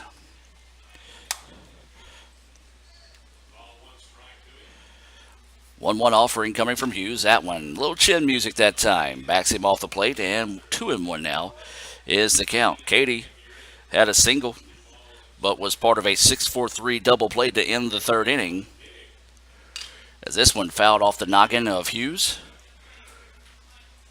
And the count now, he was up at 2-2. Excuse me, I said Hughes. That's actually Neighbors behind the plate for the Indians. Hughes is pitching, so luckily that wasn't off the noggin of Hughes. So Hunter Hughes pitch, breaking pitch, it just misses outside. Now the count goes full. Well, this is where the Chargers have been a lot today, and they've been able to foul off a lot of pitches to get deep into the pitch counts. And there's a swing and a miss, though. A Renaissance Bank strikeout for Hunter Hughes, and a big one to start the inning. Hughes gets his first Renaissance Bank strikeout of the day. Now batting number 16, the designated hitter, Alex Carrigan. And now up will be Carrigan.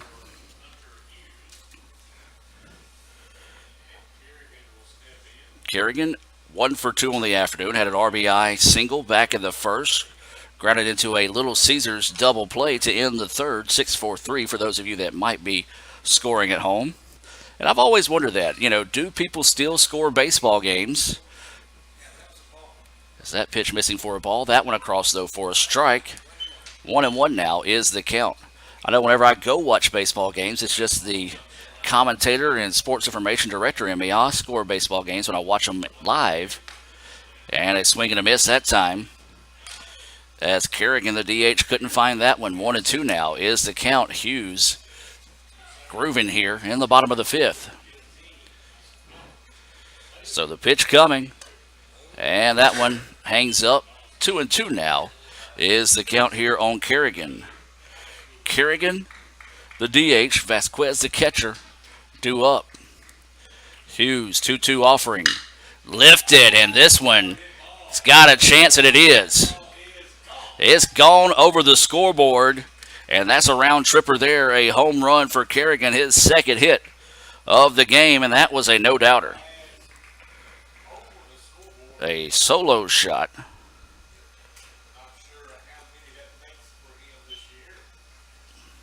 And now I said it, folks. Columbia State not going quietly into the night here,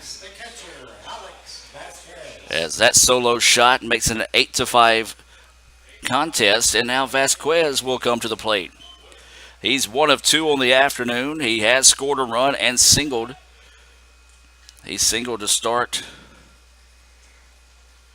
the fourth, and that pitch across for a strike.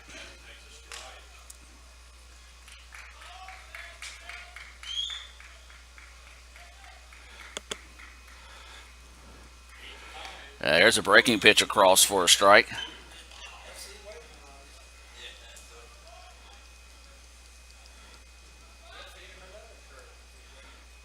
So 0-2 pitch coming.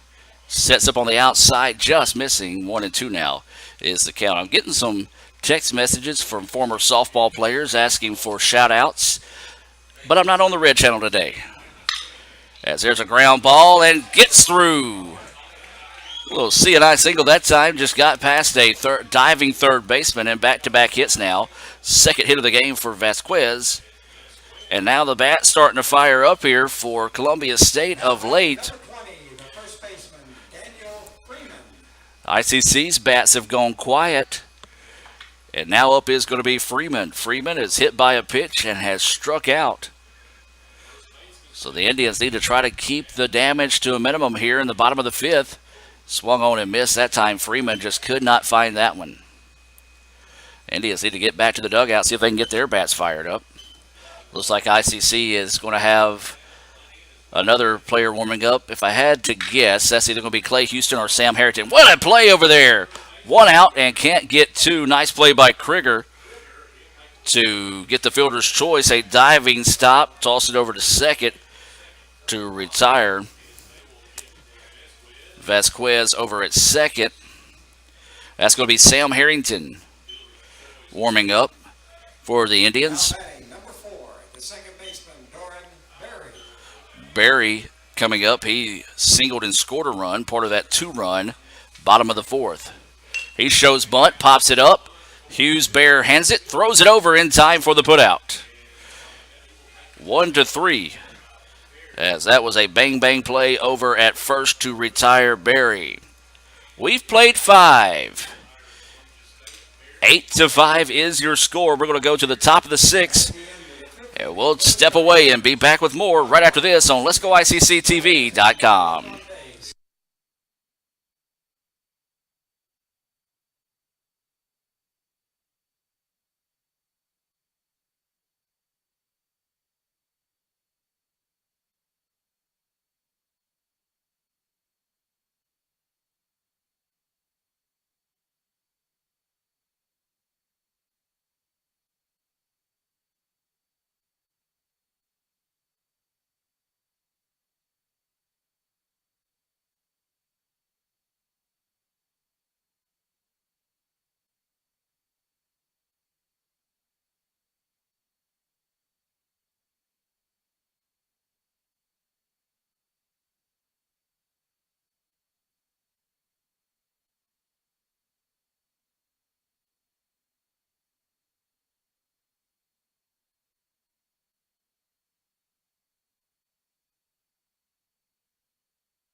The right fielder, Kyle Weaver. And welcome back now as we move to the top of the 6th inning. It'll be the 8-9-1 batters due up here for the Indians. Yeah, there's a shot by Weaver, and it's going to be down the line for extra bases. And it's going to be a leadoff double here for Weaver. Nice way to start the inning there for Kyle Weaver, getting his first hit of the day after back-to-back strikeouts. So leadoff double there for Weaver, and now up will be Neighbors here for the Indians. Now batting number 19, the catcher, Hunter Neighbors. And so the Indians trying to get some of those runs back, see if they can wake their bats back up. It's been a minute. Actually, the last hit belonged to Hunter Neighbors. That was back in the 3rd inning. So that woke the bats up there. Before there, it was 7 straight batters retired by the Chargers. So now Neighbors, who had a 2-run single in his last at-bat, will dig in here. He's 1 for 2 on the afternoon. Swings on the first pitch he sees, fouls it back for strike 1.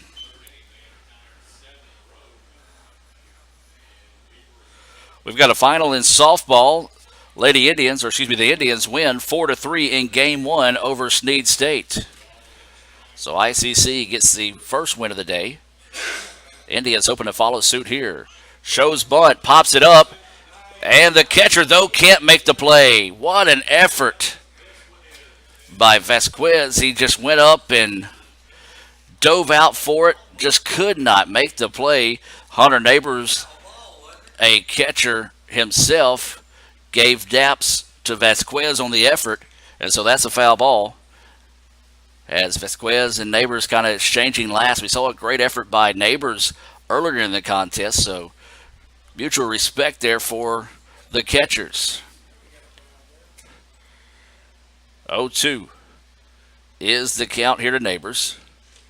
Takes a look at that pitch, gets low, and now a little trouble here. Going to have to dive in. No, he makes it safely. Vasquez a little late on pulling the trigger to throw to second, and the runner was able to advance. So now the runner at third. Indians trying to get a run back here. We're in the top of the sixth, 8-5. This pitch fouled back.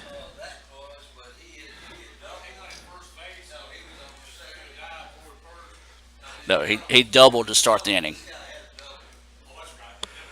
So helping out my broadcast partner across the way.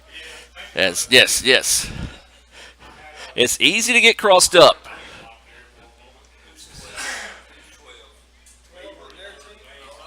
And there's a ground ball. This one, a foul ball, came off the plate.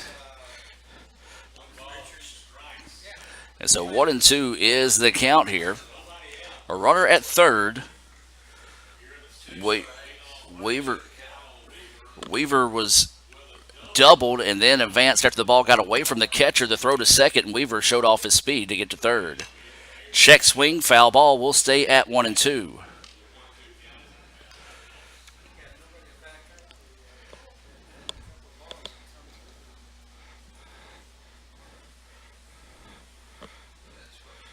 So 1-2 is the count. Time is taken here by Neighbors. 1 ball, 2 strikes. Sun starting to creep its way back into the ballpark. That pitch just missing outside and a little high for the umpire's liking. 2-2 now is the count here on Neighbors. The sun creeping out, the shadow extending across home plate. 2-2 now is the count here on Neighbors. And Neighbors swings and misses at strike 3. A big-time strikeout there for the first out of the inning as Neighbors goes down swinging.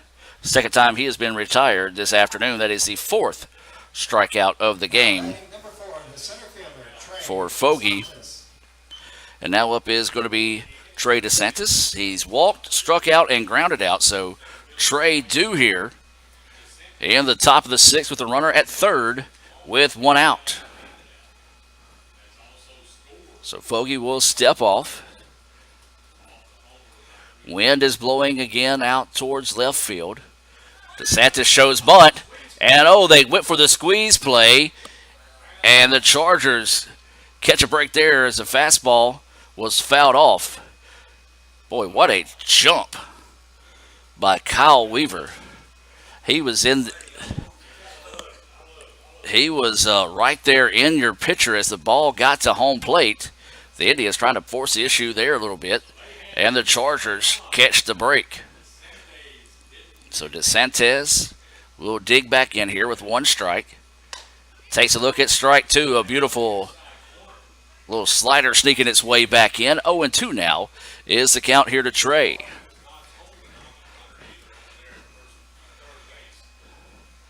So 0-2 is the count here to Disentis. Runner at third with 1 out.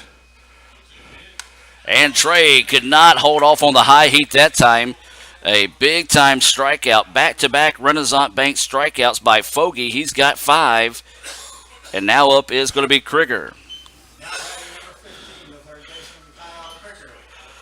Krieger has struck out twice, once swinging, once looking. He's also popped up to second. So the Indians need a 2-out base hit here. Krieger, chopper to the shortstop. Glove cleanly, throws across the way, and the Indians cannot do anything with the runner over at third. So the Indians get no runs on 1 hit, no errors, and 1 left on base. Score that one 6-3 on the putout of Krieger. As now we move to the bottom of the sixth inning. We'll step away and come back. The Chargers charging back in this one. They trail 8-5. Back with more right after this.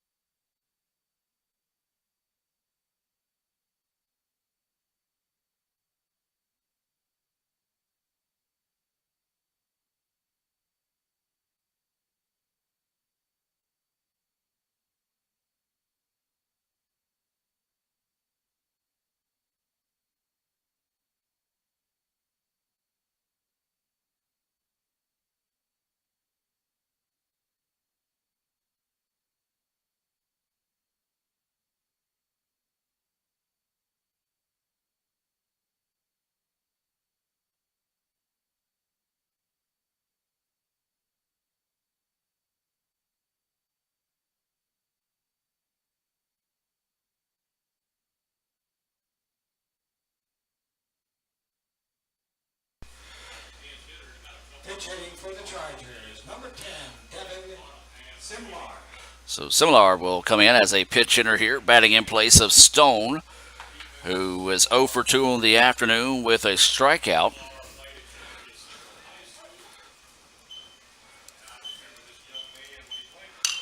Swings on this pitch, fouls it out of play for strike one.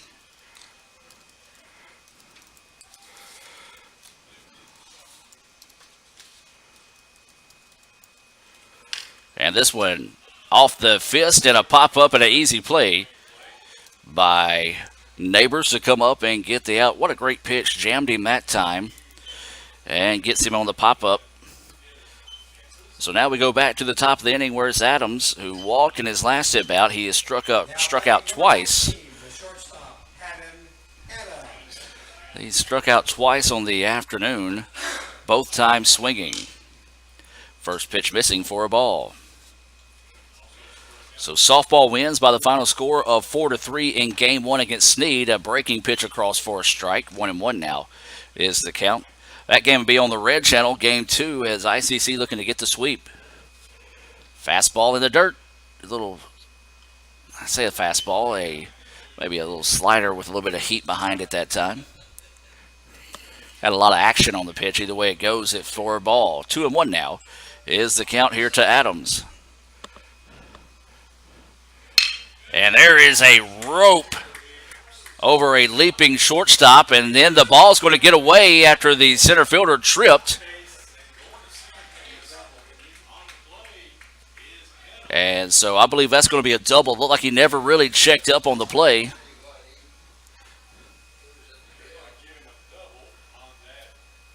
So a one-out double by Adams, and the hits continue here for Columbia State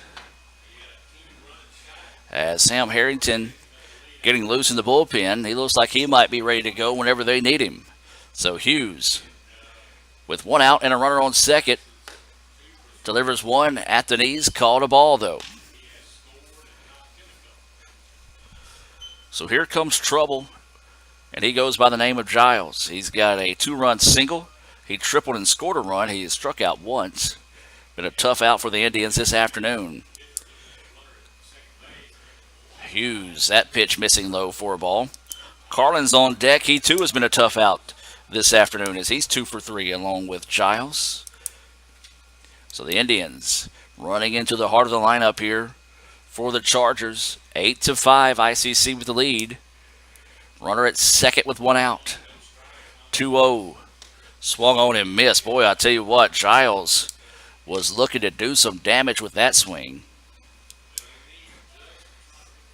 And 2-1 now is the count.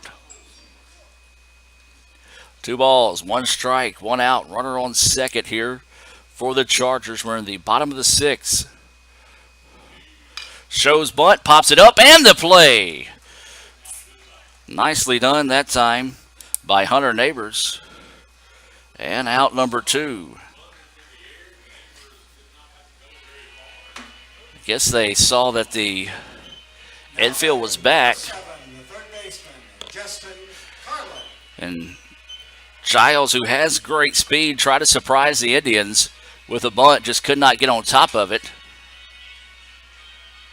And so now with 2 outs and a runner on second. Ground ball up the middle. Shortstop's going to come up. It's got an easy play. Throw across the way for the putout. Boy, I tell you what, the Indians get out of a big-time jam there, as that was Lewis coming in to end the inning. Adams gets the double but is left stranded. We've played 6.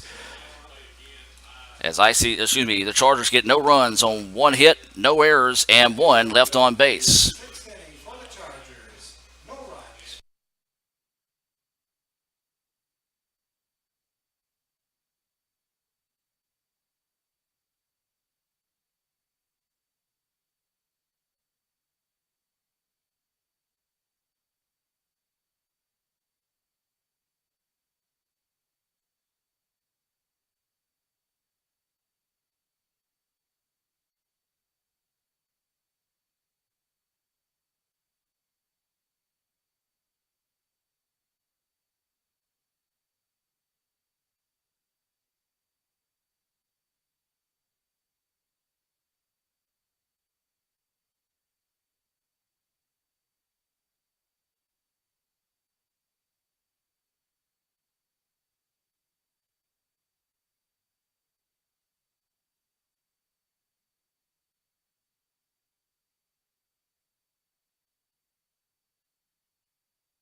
And welcome back as we have a choice pawn pitching change here.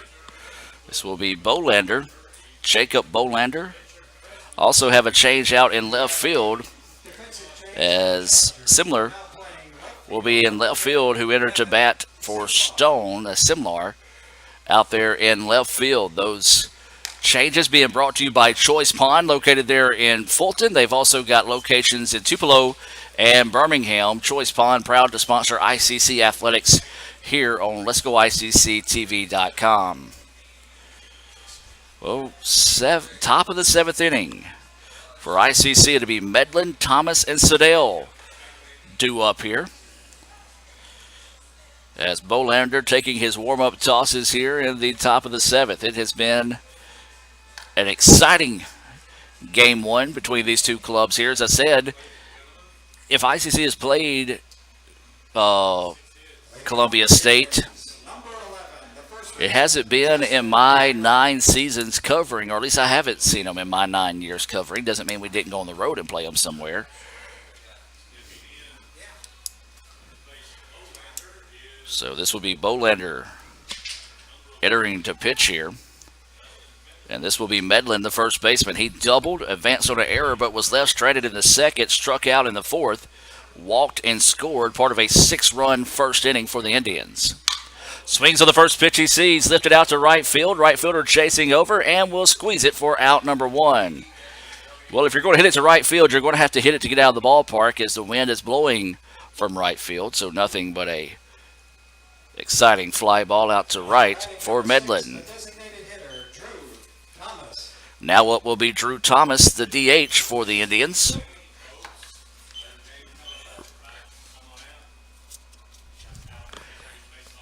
So Thomas stands in, takes that first pitch across for a strike.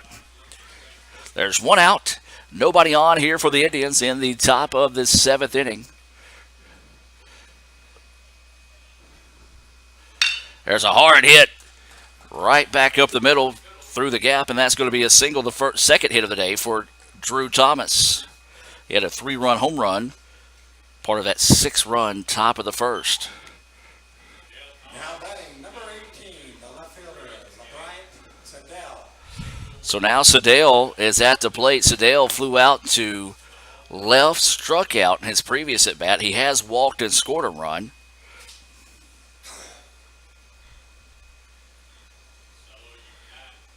So the Indians trying to pick up a Joey Cox insurance agent insurance run. Joey Cox, your Itawamba County Farm Bureau agent for all your insurance needs. Stop by and see Joey there on South Adams Street in Fulton. He's my insurance guy, so obviously you can't go wrong with him. So Sedale Sees the snap throw over to first as Thomas gets back with no tag. Also want to say a special thanks to Renaissance Bank, Choice Pond, and Little Caesars for sponsoring today's action. We'll talk about some other sponsors as well. That pitch finds the zone. 1-1 now is the count. Also, the ICC Baptist Student Union and the Wesley Foundation proud to sponsor today's action, along with the Bank of Okolona, Coke. All proud sponsors of ICC Athletics. Snap throw over to first, tag not in time. We also talk about the ICC Foundation, the Alumni Association.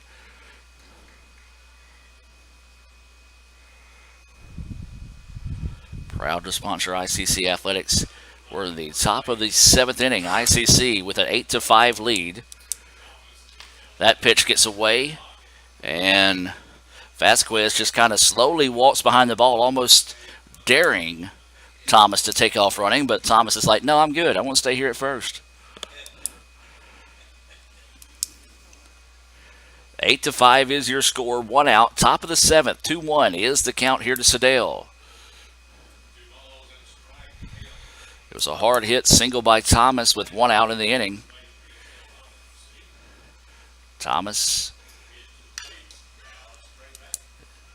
is not getting a very big lead over there at first as Thomas, as that pitch fouled back for strike 2. 2-2 now is the count. So we talked about it. If you're wondering why we're in Columbia State or here in Tennessee, this game was added after the Wren Lake series was rained out. And when I say this game was added, it was added last night. So Rick Collier making sure we stay on our toes in the sports information department. 2-2 is the count. Sedale rips one, and it finds the gap. Big time hit there for Sedale, his first hit of the game, and now the bat's starting to heat back up here for the Indians. Back-to-back singles, and now to be Millerin coming to the plate. Now batting number 5, the second baseman, Kason Millerin. Millerin, who has walked, scored a run, singled, scored a run, and he flew out to center in his previous at-bat.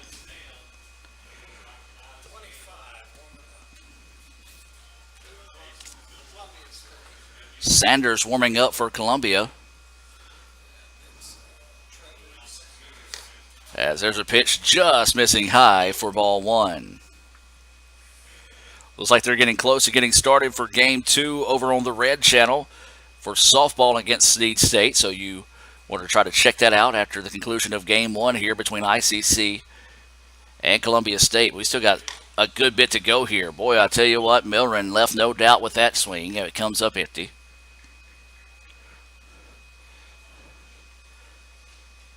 Yeah, this one far from being over. That's one beautiful thing about baseball. Any other sport like basketball, football, there's no time limit. You can bat around as many times as you want. So really never out of a game. Snap throw to second. The pitch called a strike. Millerin not necessarily agreeing with it. And now the count goes 1-2. The snap throw to second not in time to get Thomas. So 1 ball, 2 strikes is the count here on the second baseman, Millerin, looking for his second hit of the afternoon. Got to protect the dish here. 1 out. Runners on first and second for the Indians. And this one fouled back off the head of the catcher and shoulder of the umpire. One of those you're taught not to rub it. If you're the umpire, you wear that bruise with pride.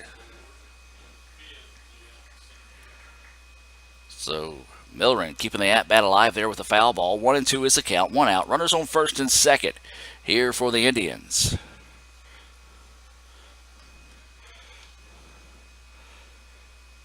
As Bolander taking a lot of time here. Checks the runner. Now we'll flip back to second. The throw was there, but a little high. Not able to apply the tag as Thomas didn't quite get back quick enough. As Coach Collier telling him to keep his head up, keep his head on a swivel out there. That pitch high gets away, and runners will try to advance the throw down to third. And what a. How in the world do they call him safe?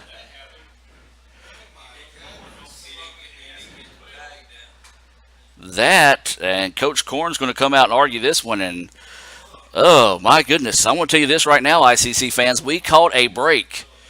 The ball was there for almost a 2 count. I guess the tagged him in the chest, so I guess he's saying his arm got around the tag. Maybe that's the only thing that the infield umpire could say right here. As Coach Korn getting his money's worth, talking to the infield umpire, and I don't blame him. I don't know if I'd be a little bit more heated after a call like that. So ICC catching a big time break. Yeah. Surprised it hasn't been appealed to the home plate umpire. It's a good, yeah. And so Coach Korn going to head back, and I'm sorry, ICC fans, I'm going to have to agree with Columbia's coach here.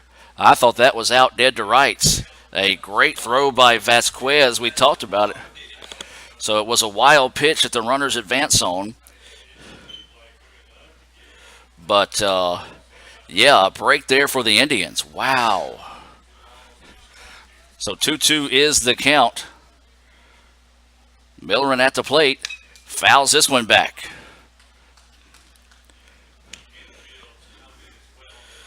Well, Vasquez has looked impressive behind the plate this afternoon. He has got a cannon. So anybody watching that has Columbia State on your future roster, still at your own risk. This pitch fouled back and will stay at 2-2. 2 balls, 2 strikes, 1 out. Runners on second and third. We're in the top of the 7th inning. ICC trying to pick up some insurance runs here, leading 8-5. The infield is in to try to cut off the run. So if anything above the head of the infield, it can get down and possibly score 2. Pitch coming, lifted, and that is gone. The second 3-run home run of the day, and that was a no-doubter that time, as that was just tattooed off the reservation, and that's a 3-run home run for the Indians. And a big one there for ICC gives them a little bit more breathing room here now as they lead 11-5. Millerin with the 3-run home run, the third 3-run home run of the day. His first home run of the season.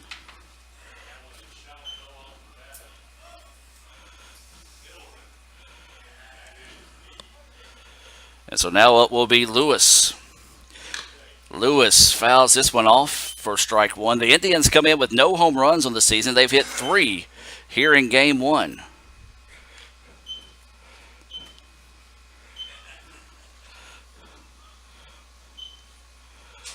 So ICC takes an 11-5 advantage now with Lewis at the plate. He's got a 3-run home run today. That pitch up, but called a strike. Lewis shakes his head and agrees with the home plate umpire. 9 hits on the afternoon for the Indians, 3 of those 3-run home runs.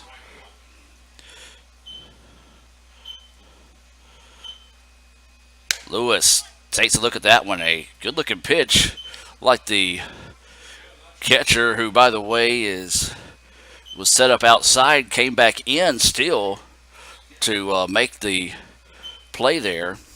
I think it's 1-2, maybe. There's pitch popped up. Left fielder will come in and squeeze it for the putout of Lewis.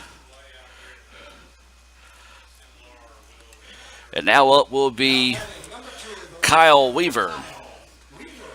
Weaver doubled but was left stranded in the 6th. He has struck out twice, once looking, once swinging. So 2 outs now for Kyle Weaver, trying to spark a 2-out rally here for the Indians. Weaver takes a look at the pitch in the dirt, gets away, nobody on base to do any damage. Ball one. Well, it's been an interesting day at the ballpark. And we still got another game to play. Don't want to go anywhere at the conclusion of this one. ICC now leading 11-5. This pitch popped a mile high. Catcher giving chase, but it just sneaks over the netting. There is, seriously, folks, no, there's three people sitting over there. I was going to say, seriously, one person sitting over there, and it almost hit her. But we got some down below us. But over there in the peanut gallery to our right, so we got some sitting down here below us as well.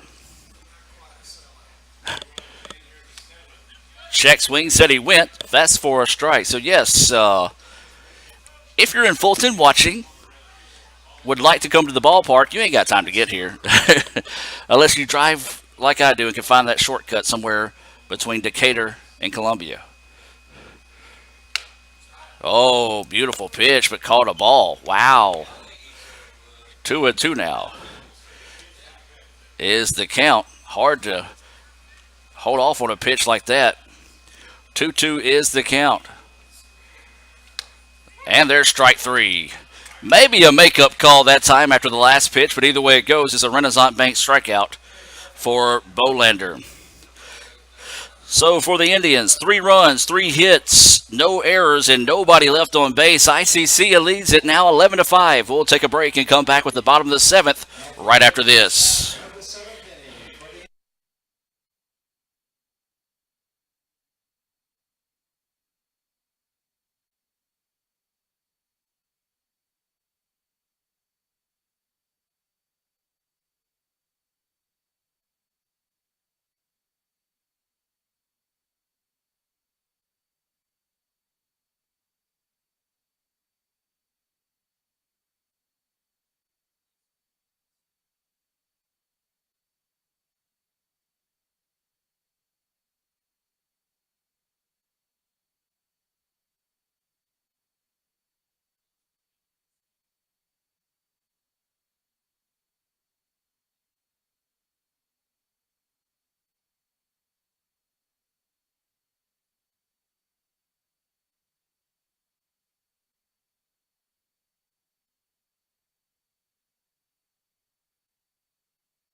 And welcome back now as we move to the bottom of the 7th inning.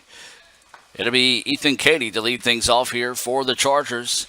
ICC gets their third 3-run home run of the game in the top part of the inning. And nope, this one left hanging that time, and it's going to be squeezed out there in left field. I tell you what, that wasn't an easy put out of Cady that time as the ball went from the shadows into the sunlight. Looking right back in the light was Sedale able to squeeze that one for the put out.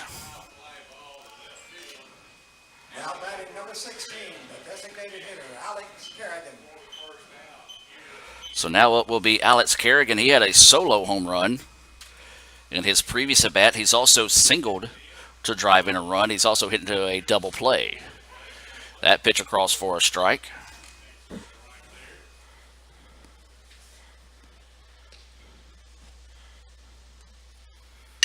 Ground ball to the second baseman. Scooped up, threw across away in time. Took a funny hop right as the ball got to the second baseman that time, but a good job by Millerin, who just had that 3-run home run to scoop that one up and get the second out of the inning. And so Coach Collier going to come out and talk to Hughes here. Don't know if Rick may have his pitchers on a pitch count today, or at least Hughes on a pitch count, as Harrington was warming up, but now somebody else is warming up for the Indians in the bullpen. And so instead now they are going to go to the bullpen here And the Indians are going to bring in a new pitcher here with 2 outs in the bottom of the seventh. And we'll see who the new pitcher will be as soon as they get in shot of being able to read their number. This is going to be, looks like number 26. That's going to be Grant Johnson. So Grant Johnson coming in to pitch here for the Indians. He's a freshman out of Smithville, Mississippi. Went to Smithville High School. So Johnson will take his warm-up tosses as this is a choice pond pitching change. We'll step away and be back with more right after this.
And welcome back now. As 2 outs here in the bottom of the seventh. ICC with an 11-5 lead.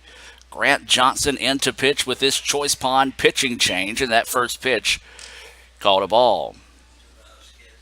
This is Vasquez, who is 2 for 3 on the afternoon. I've been impressed with his play behind the plate, and I'll tell you what, he took a healthy chop at that one.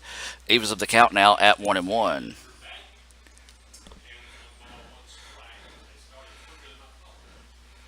There's a grounder to the shortstop.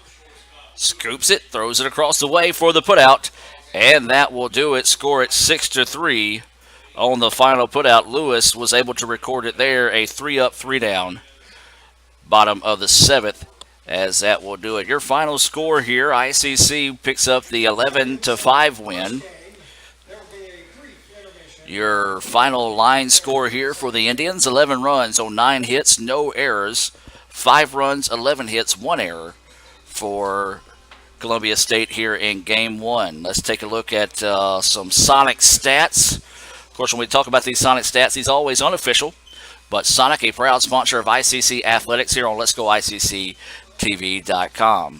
Trey Disentis on the afternoon, 0 for 3 with a pair of strikeouts. He did walk, steal a base, and scored a run. Kyle Krieger went 0 for 4 on the day. He struck out twice. Medlin, he went 1 for 3 with a walk, scored a run, advanced on an error, but was left stranded. And it was Thomas. Drew Thomas went 2 for 4 in the afternoon. He had a single, scored a run. He also had a 3-run home run. So he actually scored 2 runs, had 3 RBIs in the game there. Sedale, he went 1 for 3 with a walk and 2 runs scored. Millerin, he went 2 for 3 on the afternoon. He scored 2 runs, drove in 3, walked. He actually scored 3 runs, and he also had 3 RBIs on that 3-run home run there in the top of the 7th. Connor Lewis, 1 of 3 on the afternoon. He scored twice, had 3 RBIs. He did walk once. Kyle Weaver on the afternoon went 1 for 4. He struck out 3 times. He had a double and was left stranded. And then Hunter Neighbors, he went 1 for 3 on the afternoon with a 2-run single, and he struck out once in the game.